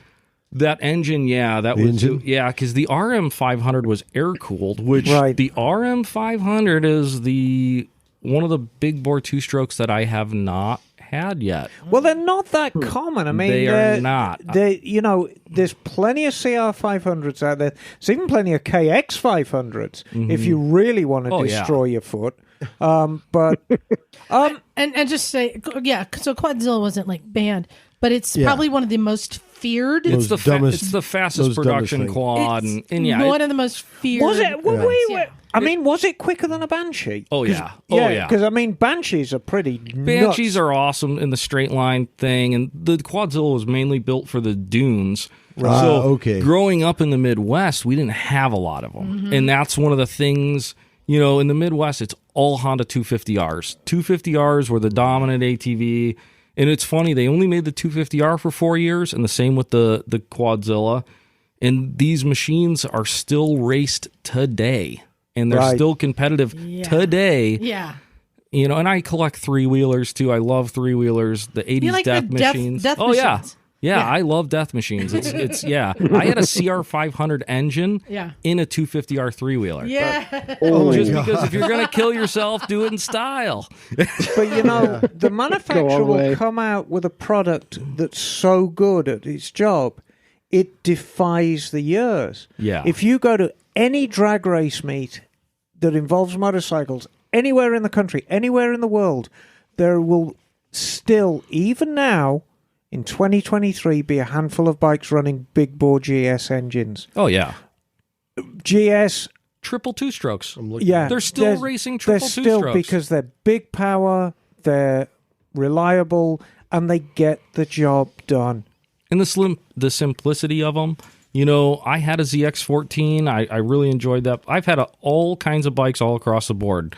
But compared to an 80s or 90s, like a CBR 900 or whatever, you can't do a lot with. They're so good out of the box. It's not easy to make them better. Yeah. So I have found an interesting source. What, is it like a tomato sauce? No, it is a website. This could be dangerous. Have you heard of barnfinds.com? Oh, no. Oh, my God. See, he knows, right? He knows. And they have all sorts of things on there. But in the motorcycle category, Okay, read them off. I tell you what. This is interesting. Here's the game. Read them off, and me and Mason will go yay or nay. Right. Well, hold on. Because this is kind of interesting. And so basically the site finds them on like Craigslist or eBay or whatever, and then they just populate them on here because they qualify it as a barn find. Oh, cool. So I'm curious if this is a barn find or not. Okay. The first one we have here, a 1988 Yamaha XV250 in the crate. Oh, well, yeah. It's, What do you do with that? That bike does not have a lot of value other than to like a new rider. Yeah, Bagel? But doesn't it need to be dirty to be a barn find? yeah. Well, in the crate, that's a whole nother category. When a CR500 in the crate comes available, like a GB500 in the crate, hard to find. They used to be, right? Well, that's because they didn't sell. Well, yeah. And sometimes, like, there's a fair amount of some stuff in crates still, which is weird, too. Like, So the question is, do you buy it and take it out of the crate? Do you remember, Liza, when we did the Zero test rides at the Zero factory? No, at Mid-Ohio. At Vintage Days. At Vintage Days. There was that fella, oh God, I forget his name. Froggy. Froggy. You remember? He drugged me around. He worked at the dealership in the Midwest. And upstairs they had RE5 in the crate, GS1000 Wix Cooley in the crate.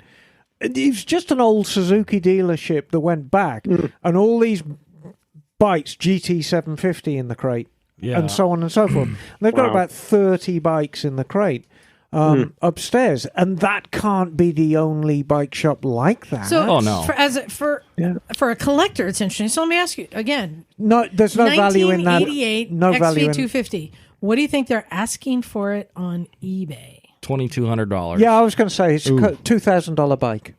They're asking $3,500, which barnfind.com says, and that starting bid at $3,500 is $200 over Haggerty's value for this bike. Yeah, well, you can ask. All right, if we're playing a game, I got one. Oh yeah, what do you got? Well, can I just interrupt for a second and answer your question about whether for a bike like that, whether you uncrate it or keep it in the crate? That bike you uncrate because it's got no value. Well, it's probably, but here's the calculus on that I see is that if that's a bike where you want the experience, that unboxing experience and being the first person to ride that bike, then that is going to be priceless for you. And that is your experience that you're buying for you. And then you'll be the first person to ride that bike. That's kind of like breaking the foil on the coffee.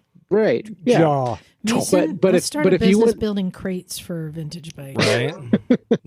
But if you want to buy that bike in the crate because it's rare and for its future value, right? Because other people are going to be unboxing the other ones that are in the crate still, then maybe that's something that you'd want to do. So it all depends on what you're interested in. Well, let's go back to that bike. Here's the deal, Bagel. You can walk into any Yamaha dealership now and buy a Yamaha XV250 that is unchanged from that bike. Yeah. Except for the paint. Yeah. Unchanged. Right. Brand in that new. case, right. So that bike has no value. Yeah, it's a little different because it's not as desirable of a bike. Okay. And not as rare. What'd you get, Jim? Oh, okay. So this is vintage. Oh. Ultra rare. Ooh. Only 298.6 miles. Barn find, a Montesa Scorpion.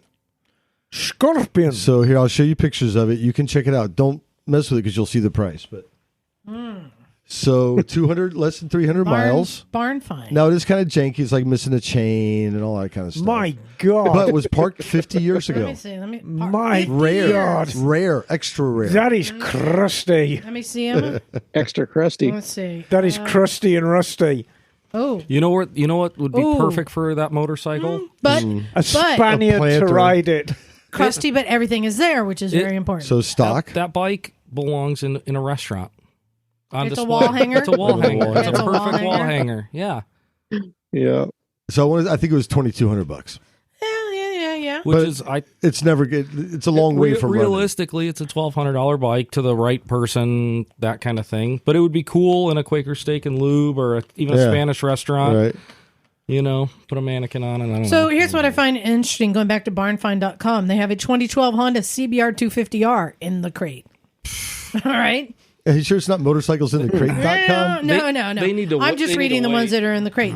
But let's find here. Okay, here. Barn Fresh 1948 Harley Davidson WL. Ooh, let's see what this is going for. And it's in the yellow. Barn Find. This, it received its yellow paint job in the 1970s. Uh-oh. That's important. Does it run? That's important. Is it like an as found type of thing? Yeah, as found. So this one is on eBay and it says starting bid at $11,000. I mean, the WL, that's what, $750? Yeah, the problem Flathead. with the problem with WLs. Yeah, it's got a picture of a dude riding it. They've been coming up. It's riding. It'll probably sell for 15, maybe, if it's rideable. But the thing is, I think they put Barn Fresh to try and make people more interested in it, because that's a thing. The WL is cool, but they're just so underpowered that riding them with modern road stuff, it's like, you know. Yeah, it's collectible. It's not like, if it was a knucklehead, it'd be like, you know, add zeros and stuff. So here's what I find is interesting. People are using, you can type in for barn find motorcycle. And it's interesting. And I was searching and I found another one, which looked very interesting. I'm just going to flash it. You see the green one at top? Oh, yeah. That Indian Chief barn find. This is how it says. I'm going to read you exactly how it says, the description. Indian barn find Chief, large scale collectible model motorcycle. Oh, it's a model. $39.99. I've got like 3 of them. It's either the Gilloy that's from like the 90s, or it's the New Ray, which is like from the 2000s, and is plastic. So I'm kind of like, wait a minute. How is this a barn find model?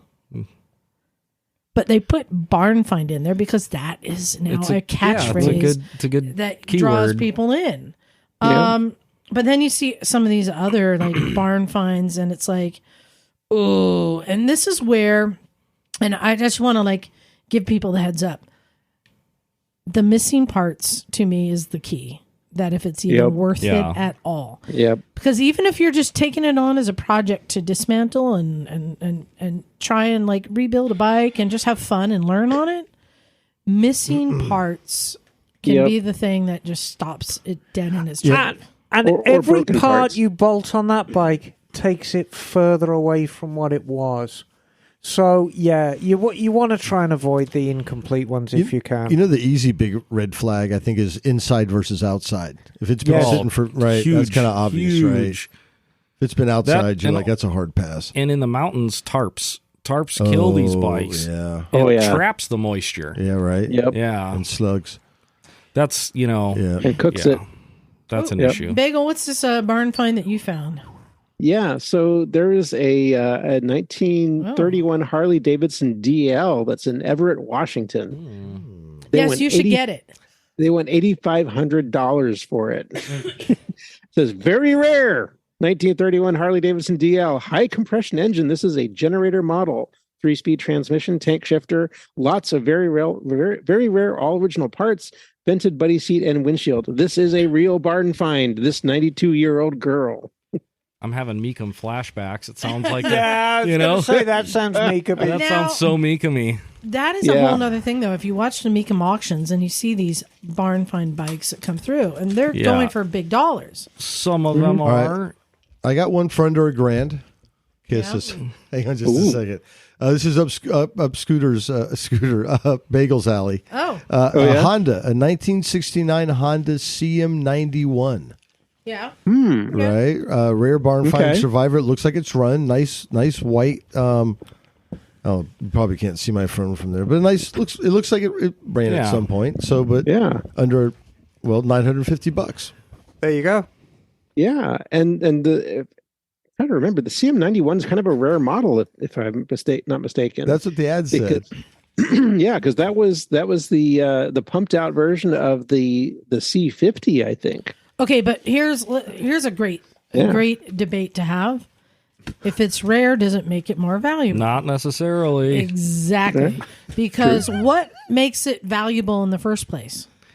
How many people want it? How many people want it? There's exceptions, like, the CBX was not a popular motorcycle when it was new. Right. But now it is. But some bikes weren't popular when they were new and they aren't popular still. Yep. And, I was going to say, your obsession, Liza, the Gore Blimey 500, couldn't give those things away when they were new. Yeah. Absolutely but now, of course, people look at them very nostalgically. And CBXs are a great example. As nice as they are, they're a deeply flawed motorcycle. Oh, my God, a yes. GS1000, good, rides so much better, or a Z1000. It's night and day when you ride them compared to a CBX. But, of course, CBX is so much of a product of its time. And I think, and I think that's why people are so nostalgic about them.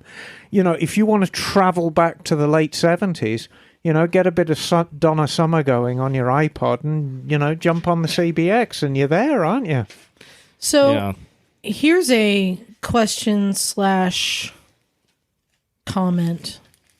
Yeah. Oh, wait, hold on. This is a decree. I'm making a decree. I decree that barn find bikes will disappear completely with the advent of electric. I decree there will be no such thing as an electric barn find bike. Well, no, there can't be. Well, if you wait long enough, we're all going to disappear. No, but here's why. Any gas motorcycle can be revived as it is. If it's intact, you can rebuild anything. Totally. On an electric bike, the technology of the batteries is changing so fast that if you have a bike that is 30 years old that you find in a barn, you pull it out, the batteries at that time are not going to be compatible with it. All the electronics are not going to be compatible. The weight of it is going to be so out of whack from what we'll have in 30 years. Bagel, do you agree that there will be no such thing as an electric barn find motorcycle or scooter? I don't think it's going to be the same sort of situation, because the problem is the cost of reviving an old decrepit electric bike is going to be significantly higher than the cost of reviving an old gasoline bike, because you're going to have to, it's very unlikely you'll be able to find batteries you can put in there. You'll probably need to make batteries to put in there. Now, maybe in the future it'll be a lot cheaper to do that. Maybe there'll be sort of like retrofit units that will be fit into cases that'll fit into the original bike. But I just don't see that. But what about? I don't see it as don't see that as being there being a real demand there, because these are older bikes with older technology. The controllers and motor systems are primitive compared to what's being made today. They just aren't going to be as fun to ride, especially the very old electric bikes. Now, there will be an interest in preserving a few of them for museums, I'm sure, and a few people are very nostalgic. For the early days of electric motorcycles, there probably will be those cases, but I don't think there's going to be enough demand in the market to make those a valuable thing. There will be collectibles, but not restorations. I think that electric motorcycles are at about the same level as gas-powered motorcycles were in the late 1800s, in the early 1900s. And what do we have now? Sons of Speed. You got Billy Lane making parts because they're not available, and they're doing it, though. So it's hard to say, because I'm sure, in 1936, when the Knucklehead was out, they were looking at these early teen Harleys thinking, who would ever even want to bother with these bikes? Right. And there are people that do. Like, look at Wheels Through Time. The values at auction are still strong on those, even though the emotional connection's gone. Nobody's alive now that was a kid in the 20s, you know, but the values are still crazy, which is a weird thing versus like British bikes where a lot of the owners are aging out. You see values softening up because there's just not a lot of, there's just, you know, people not buying them. Oh, I'm glad we kind of got to this subject because I did want to talk about this with Mason. And I kind of thought it was my imagination, but you've seen it as well. And particularly at the last Mecum auction, you know, the British bike market has been softening for quite a few years now. And I've had a couple of bikes, my Trident, my 68 prototype Trident, which I famously wrecked right down there on Washington Street. Yes. I was convinced that was a $10,000 bike. And actually, in Australia, it probably would have been, Mason. Yeah. But here, I struggle to get 6.5 for it. The last 7 British bikes that I bought, I sent to Australia. Right. So, why is this? Why is this? And I've been... And it's... Really, the answer's very, very simple. Is... We buy bikes and we enjoy bikes because they're nostalgic. They take us back to a time when we were young and we were virile and we had plenty of attraction from the opposite sex and the music was great. And for the people who rode these British bikes when they were new, now they are in their 70s. And I'm not talking about their early 70s. Oh, yeah. Their mid to late 70s. And riding a bike like that...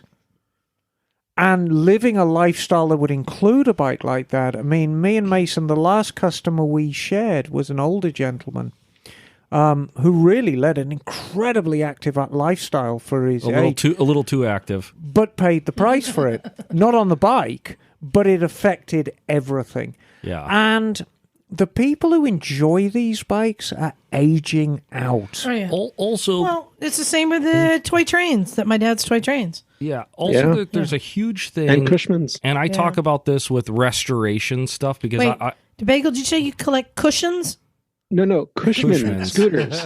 Yeah. There's Cushman scooters. There's a whole different like Venn diagram from the rest of the scooter world, and it's totally aging out now. Yeah. There's memory and then there's reality, and those are not. They're not the same. Yeah. Everybody remembers these bikes being better than they were. And we really have to, when it comes time to throw around the R word, restoration stuff, it's really hard to tell people, like, even restored, even better than new with an electronic ignition, and that these bikes are still going to give you problems. Right. They're not trouble-free bikes no matter what. So and eventually we have to leave this subject behind. But the last Black Shadow I did, which was a real Black Shadow, it was a $200,000 bike. That bike left my workshop with 12-volt alternator conversion, electronic ignition replacing the magneto, French electric starter, zut alors, Ducati dry clutch system. So you ruined it, basically. But that's what the owner needed. But guess what? Ultimately, it still rode like a 1940s bike. Yeah. And that's an important point to make. You can only go so far. If you put an electric start on a Norton Commando so you can start it, it's still going to ride like a fucking Norton Commando because that's what it is. And that is not a bike that is easy to ride. Especially at 80 years old. Right. Yeah. In getting down and bending down to tighten up and retorque bolts regularly, unless you have really deep pockets. And even at that, I don't know about for you, but for me, it's still like a weird feeling when... Like I had somebody bring me their motorcycle. They wanted to pay me an hour to change the headlight bulb. And I'm like, I can't in good conscience charge you for this, but you also bug me. You call me almost every single day. So I have to get money here's how you justify that. And it's not so much a secret of the trade, but what you have to do is you have to set a minimum charge for the bike to get pushed around the back into the workshop. Now, at Mototown, my minimum charge is half an hour. If the bike's going to get pushed onto my ramp, I'm charging you half an hour. But this is what you get for half an hour. Let's say I want my headlight bulb changed. And you're quite right in agreeing. I would be hard-pressed to charge somebody It just doesn't feel right. It doesn't feel right. So here's what I do. Look, there's a minimum charge here. It's half an hour. Yes. All right. So the bike goes on the ramp. I change the headlight bulb. I air up the tyres. I put some lube on the chain. I top off the brake fluid. I check the oil level. And, maybe if I'm feeling particularly generous, I get a voltmeter on the battery and check it's charging. Now it's worth half an hour. And I get my minimum charge and I sleep well at night. And the customer thinks it's great. Well, it's a great service. But if a bike's going to go around, and in this case of Mason George motorcycles, if that bike's going around the back of the showroom and on the ramp, it's half an hour minimum. Oh, yeah. A lot of bike shops charge an hour. If the bike gets pushed into the workshop, you are 1 hour's labor rate poorer, and whether that's $100 or $150 or whatever. 2 cows and your firstborn son, a drachma, it doesn't matter. You are 1 hour poorer. And it's rather than kind of nickel, no, I'm going to charge you 5 minutes, and out comes the credit card and stuff like that. Right. Half an hour, it's $75. You know what's coming, but I do what I feel is sufficient. Guess what? The tyre come in, there's 20 psi in the tyres. 3642, it's going to ride out like $1 million. That's worth a half an hour in itself. And if the clown doesn't leave and wrap himself around a lamppost, that's worth millions. Well, and it's also worth it to you as a shop owner to go over all those things to make sure the bike is safe when you give it back to them, so they can't blame you because you didn't catch it. Right. Well, Motortown's full disclosure. You can sit at the counter and watch what I'm doing to your bike, including peeing in the airbox. Are you out of here, Jim? Jim, you got to go. Oh. I do, yes. Sorry to cut it short, but there's crabs a boiling at the house. Oh! Anyway, Good great seeing you. Yeah, take care. Enjoy. We'll see you soon, I'm sure. Cheers, Jim. Hey, Jim, bike nights start this week, first Thursday of the month. There you go. Up at my shop. Oh, you didn't invite me? Of course you do. Come on. Come on. See you, Jim. Everybody's invited. So- if you're local. So, we meet Mason, Well, I'm the Monterey contingent, so I'm not Yeah. sure whether that makes me local or not. if somebody wants to, if they have a bike in a barn, do you want them to reach out to you? Oh, yeah, absolutely. Mason George Motorcycles at gmail.com. Shoot me an email. MasonGeorgeMotorcycles.com. All my contact info's on there. Call me. No bike too far. I buy them all over the country. It just depends on what it is and all that good stuff. But, yeah, we try to save as many as we can. All right. Well, I wanted to get to some emails real quick because we got some. Yeah. This first one, actually, I'm going to give you that one. Hold on. Okay. All right. So this first one, this is from, I think it's Giles. Giles? Yes, Giles. He says, hey, I am on holiday. That's how you know that they're not American. Yes. Yeah. In sunny Spain and catching up on the misfittery. I have just finished the episode from the 27th of May and wondered whether the Royal Enfield Bullet could be considered as one of the best-selling thumpers of all time. Oh, I think it probably could. Yeah, that's a good argument. Also very interested in the idea of a combined Chickistan, Thumpistan, would we call it Chumpistan? Yes, we would. Trip next year. Because you would have to be a chump to go on it. I like that. We may be calling that Jumpistan. I'd love to join. Perhaps you could stop over in my current hometown of Dubai on the way so that we could spend a day riding in the desert and a night visiting the city's watering holes. Oh, I like the sound of that. Now, this is a very good suggestion. I have done this on some of my trips. I have done a layover in Dubai. If you fly Emirates, it goes to Dubai, and you can do a 24, 48, Fantastic. 72-hour layover at no additional cost. Cool. And going and playing in the desert is pretty fun. Right. That is a great idea. He says, finally, having been given inspiration from last year, please find a couple of photos of my bikes with my number one accessory, the milk crate. That's right. He's put the milk crate on his bike. You guys are smashing. Thanks for making life better than it was without you. Hope you had a great time on your rally. Not yet. Looking forward to hearing about it. Yep, he loves the milk crate on What the an bike. absolute smasher. Oh, yeah. What kind of bike is it? Is it I don't even MT-07? I think it's an MT-07 okay. with a friggin' milk crate on the back. I thought for it. sure it was going to be a KLR. Yeah, I know, right? I love it. Jump-a-stand is a great idea. It really is. And remind me, before we say goodbye today, we are plugging my trips. Tra-la-la. Do it right now. Okay, so we're plugging my trips. Where's Emma going in 2023? Well, I shall tell you. We are doing the Misfits training tour, which is in Germany and Italy. That one, I believe, has one spot left. We're doing the Castles and Curves training tour in Austria and Germany. That one has spaces left. So both of those trips can be found on Leod Escapes. The LEOD. LEOD. The Dolomites training trip starts on the 6th of July. And the Castles and Curves. I think that one is booked. It's the Castles and Curves. But the Castles and Curves starts immediately afterwards, I believe on the 15th? He's been showing me some of the castles he's finding. You guys are staying in castles. No, I know that. Like, it's legit. You're staying in castles. I shall be coming home wearing a suit of armor. And don't forget, in November, I am taking you all on a tour to Vietnam. Yeah. How about that? So that one you can find on Big Sur Motorcycle Adventures.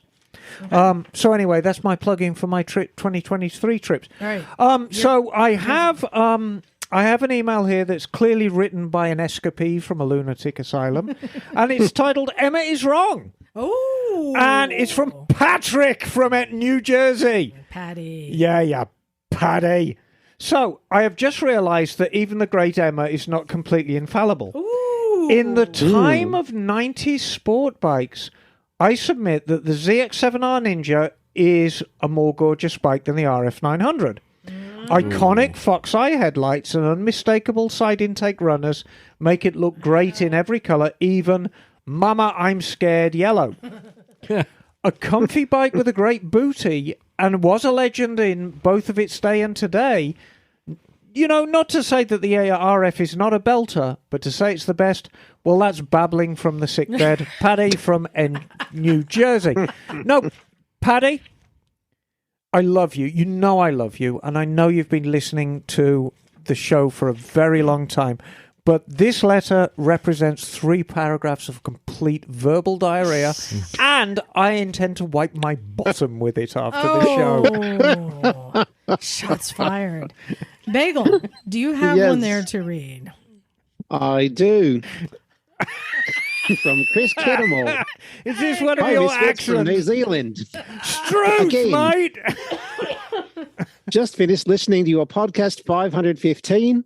Quite a good one, as no one seemed wanted to agree on any opinions. A couple of things. Best looking bike, in my opinion, has to be the Yamaha YZF R7 OW02. Yes, that R7.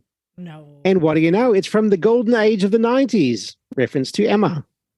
Wait, R7 is brand new. Is it, no. Oh, yeah, maybe yeah. in like Australia, yeah, New he's Zealand. talking about the old one. Okay. And, you know, a fine-looking bike, but, you know, just nonsense, complete nonsense. So, 90s sport bikes, yeah. One of my favorites, and it's part of my childhood, 95 CBR 900 RR in purple, but it had this green and the green front wheel.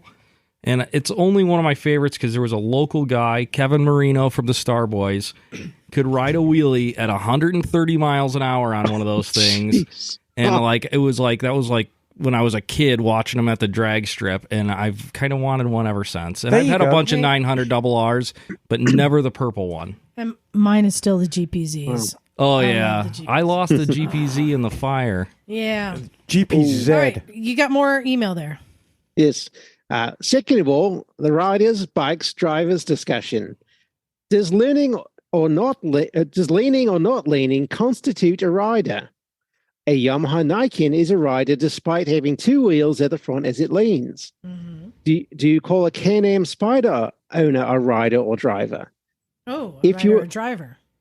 if you were a complete idiot, technically you could maybe modify a Can-Am to put a steering wheel instead of handlebars. The front wheels sort of turn like a car. Will that then make you a driver? Yes, it has a motorcycle engine, reference Rotax twin like the RSV 500. So does the T-Rex. Keep up the good stuff. Cheers, Chris. Thanks, Chris. Oh, that's the R7. He sent a picture. Oh, yeah, and a good-looking bike. Mason, are you a biker or a rider?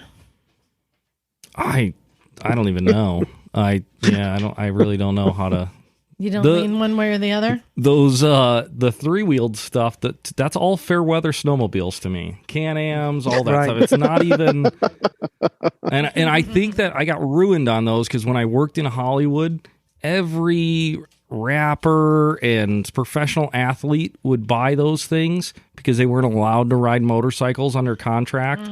And it was just dealing with those, like trying to take people for a test ride in Hollywood traffic. I'm like, so it's all the disadvantages of a motorcycle and all the disadvantages of a car. Right. What do you consider yourself? Are you a biker or are you a rider? I'm a motorcycle enthusiast. I ride. I collect. I live. I have a motorcycle in my living room. Okay. Like, I don't know. It's you just avoid a life controversy. thing. It's all right. It's okay. I didn't even know there was a controversy about this. There's only a controversy because she's making one. Controversy. I have a hard enough time, like we've talked about before, with the people that are so into the brands, and then I'll roll up on a Harley and they'll like think that, I'm only into Harleys or BMWs or whatever. And it's like, no, I like them all. Like, you don't have to pick one. It's not a spouse. Like, you can do whatever you want. They're all awesome. All right. I have one here from John. Hello, Johnny. It says, hiya, Misfits. I'm contacting you from Portland, Maine. Yes, the real Portland. Oh, yeah, that's the other side of the country, isn't it? I wanted to start by telling you that you are all rock stars and I really enjoy your work. That said, I have about 498 shows to catch up on. Yep, I'm freshly new to your podcast. I was wondering if you have ever given advice about how to start a garage like the one you have in sunny Santa Cruz. In addition, what's the best way to become a good home mechanic / technician, if even that's possible from a professional standpoint? Again, love your work, and hopefully this is something you can comment on. Until then, be well, and if you should ever find yourself in Maine, drop me a line. As always, ride to smell the flowers, or in my case, the pine trees. So, in order to be a good home mechanic, you need a good grounding in math. You need a good grounding in physics. You need to be able to sit down and figure out what does what. You really got to get back to basics. You have to be able to work cleanly and set up a clean space for you. And above all else, be patient, not just with the bike, but with yourself. Over the years, I mean, I realized I've been doing this now for 45 years. I've been a wrench, and I've seen a lot of people come and go in the industry, and I've seen a lot of people who talk the talk but don't walk the walk, and I've seen a lot of mechanics who initially I thought were great wrenches. And then the first time something went wrong, they'd get really angry and start yelling and start smacking up the bench. And you simply can't be like that. Just be very, very patient. And very patient with yourself, not just the bike. There's a lot of information you need to take on board. Start with a smaller bike. Take it apart. Put it back together. And I was going to say... figure it out. To become a good mechanic, there's the things you learn that aren't in the books. Right. Like dealing with a stripped bolt. Right. Right? Or stuck something. These are the tricks, and this is what we teach in the garage. We teach how to use tools, and we teach the tricks, because these are things that aren't in the manual.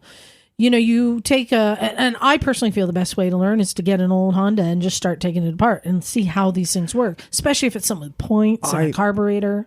I was very, very lucky because from the very first day I picked up a wrench professionally in 1978 to even now when I'm working in my shop, it's flat rate. I work to flat rate. I've never had a salary. I have always worked to flat rate. So I learned how to hustle early.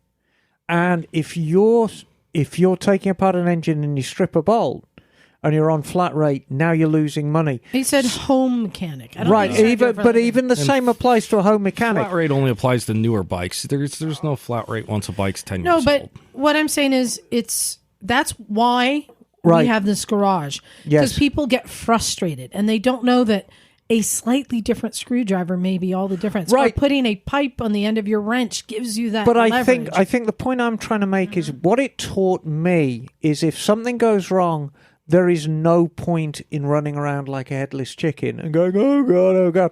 You've just got to, how can I fix this right now and get on with a larger task? And it's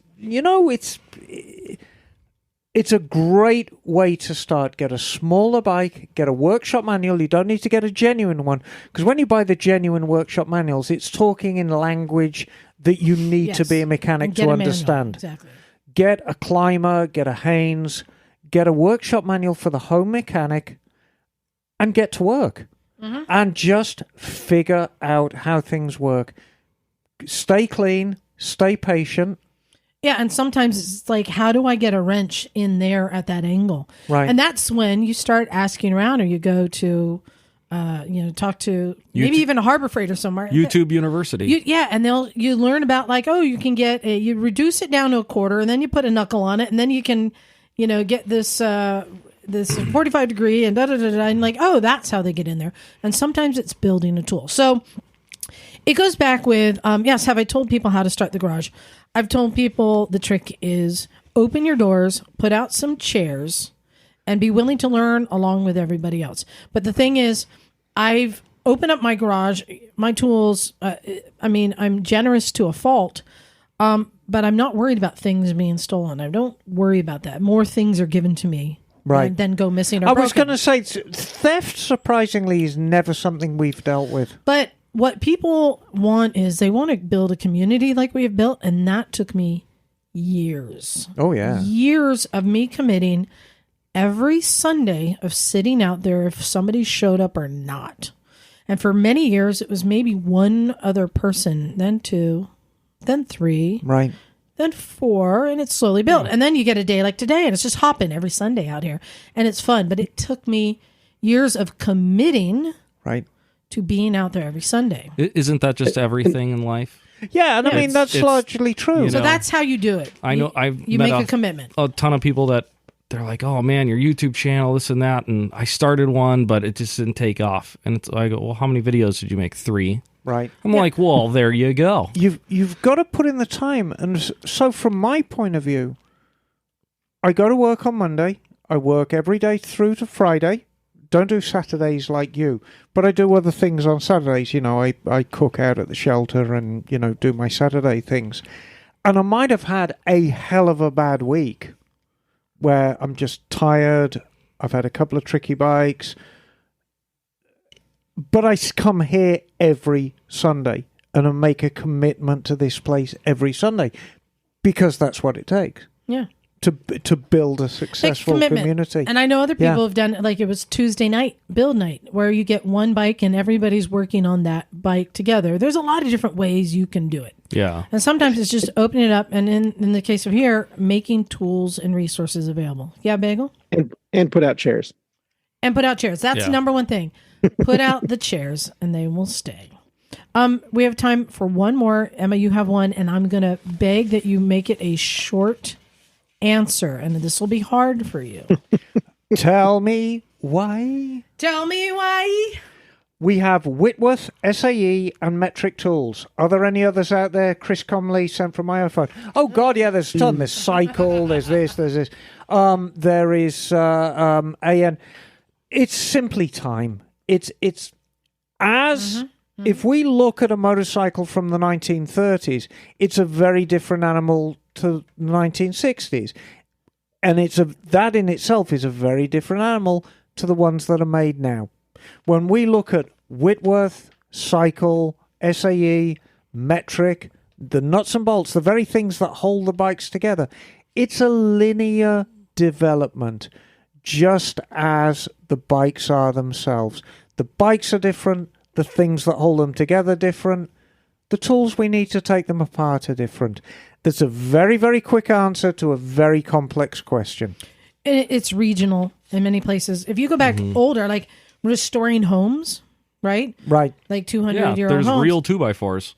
Well, not just that, but what I'm saying is, like on some old lock sets, it was the company locally that made their own tooling, that made their things, and nothing else fits. Right. It's not the same. And so you can go back in time. Fasteners weren't traditional. They were made locally by a blacksmith or machine shop. And they probably made the tool to take them apart. And even still, we are seeing this in a different way. We see this, especially myself in the hardware stores, that a Chinese factory is making something not quite to spec. They're copying something, a fastener. Yes. But it's not quite to spec because their factory is a little off, which means the tools don't fit just right. The machining doesn't fit just right. I see it all the time. Somebody comes in with a 6mm screw, but it's a little smaller than the 6mm on that we're selling in the drawers. I sell you a 6mm. It's not going to fit in that hole. You're going to have to tap it out because that factory did not get it just right. So yeah, it's just kind of interesting that it's still happening to that day, that they're not exactly all the same. Yep. But that is a good question. Why was there a need for Whitworth at that time? Because that's what there was. That's what there was. It wasn't an option. Yeah. It wasn't like metric or Whitworth. It's like what they had. I think the bigger thing that people are, I can't believe people don't really point this out. I sell fasteners. We have the metric and the American section. Which one is more common in the world? Now I'd say in 2023 metric. The fact that Americans are hanging on to American when almost everything has gone to metric. Why are we still hanging on? I mean, why do we have to have a whole different set of tools and fasteners? Because America. I think that trying to convert would be extremely costly. It's not true. I mean, there are Ford or Chevy vans with metric in them. It just depends, you know. Why are we hanging on? So there's the question. Why are there multiple? Well, why are we still have multiples? And how common is American in the rest of the world? Not very. Nope. Yeah. So I've just found that interesting. And some bikes have both. Yeah, or cars. Like Polaris's. Oh God! Oh yeah. Yeah, the chassis. Some of them would have standard, and then the engine's a Rotax. So all of a sudden, it's like, what is that? You know, metric. Yeah. And like the Ford Mach 2 Mustang was that way too. Well, and we're talking about like external, like hex. We're not even talking about Allen or Torx. Oh yeah. Oh yeah. Well, and there's a new one we ran into the other day. It was like a Phillips screwdriver, but with a twist, and it was inside a switch right next to a bunch of other Phillips screws.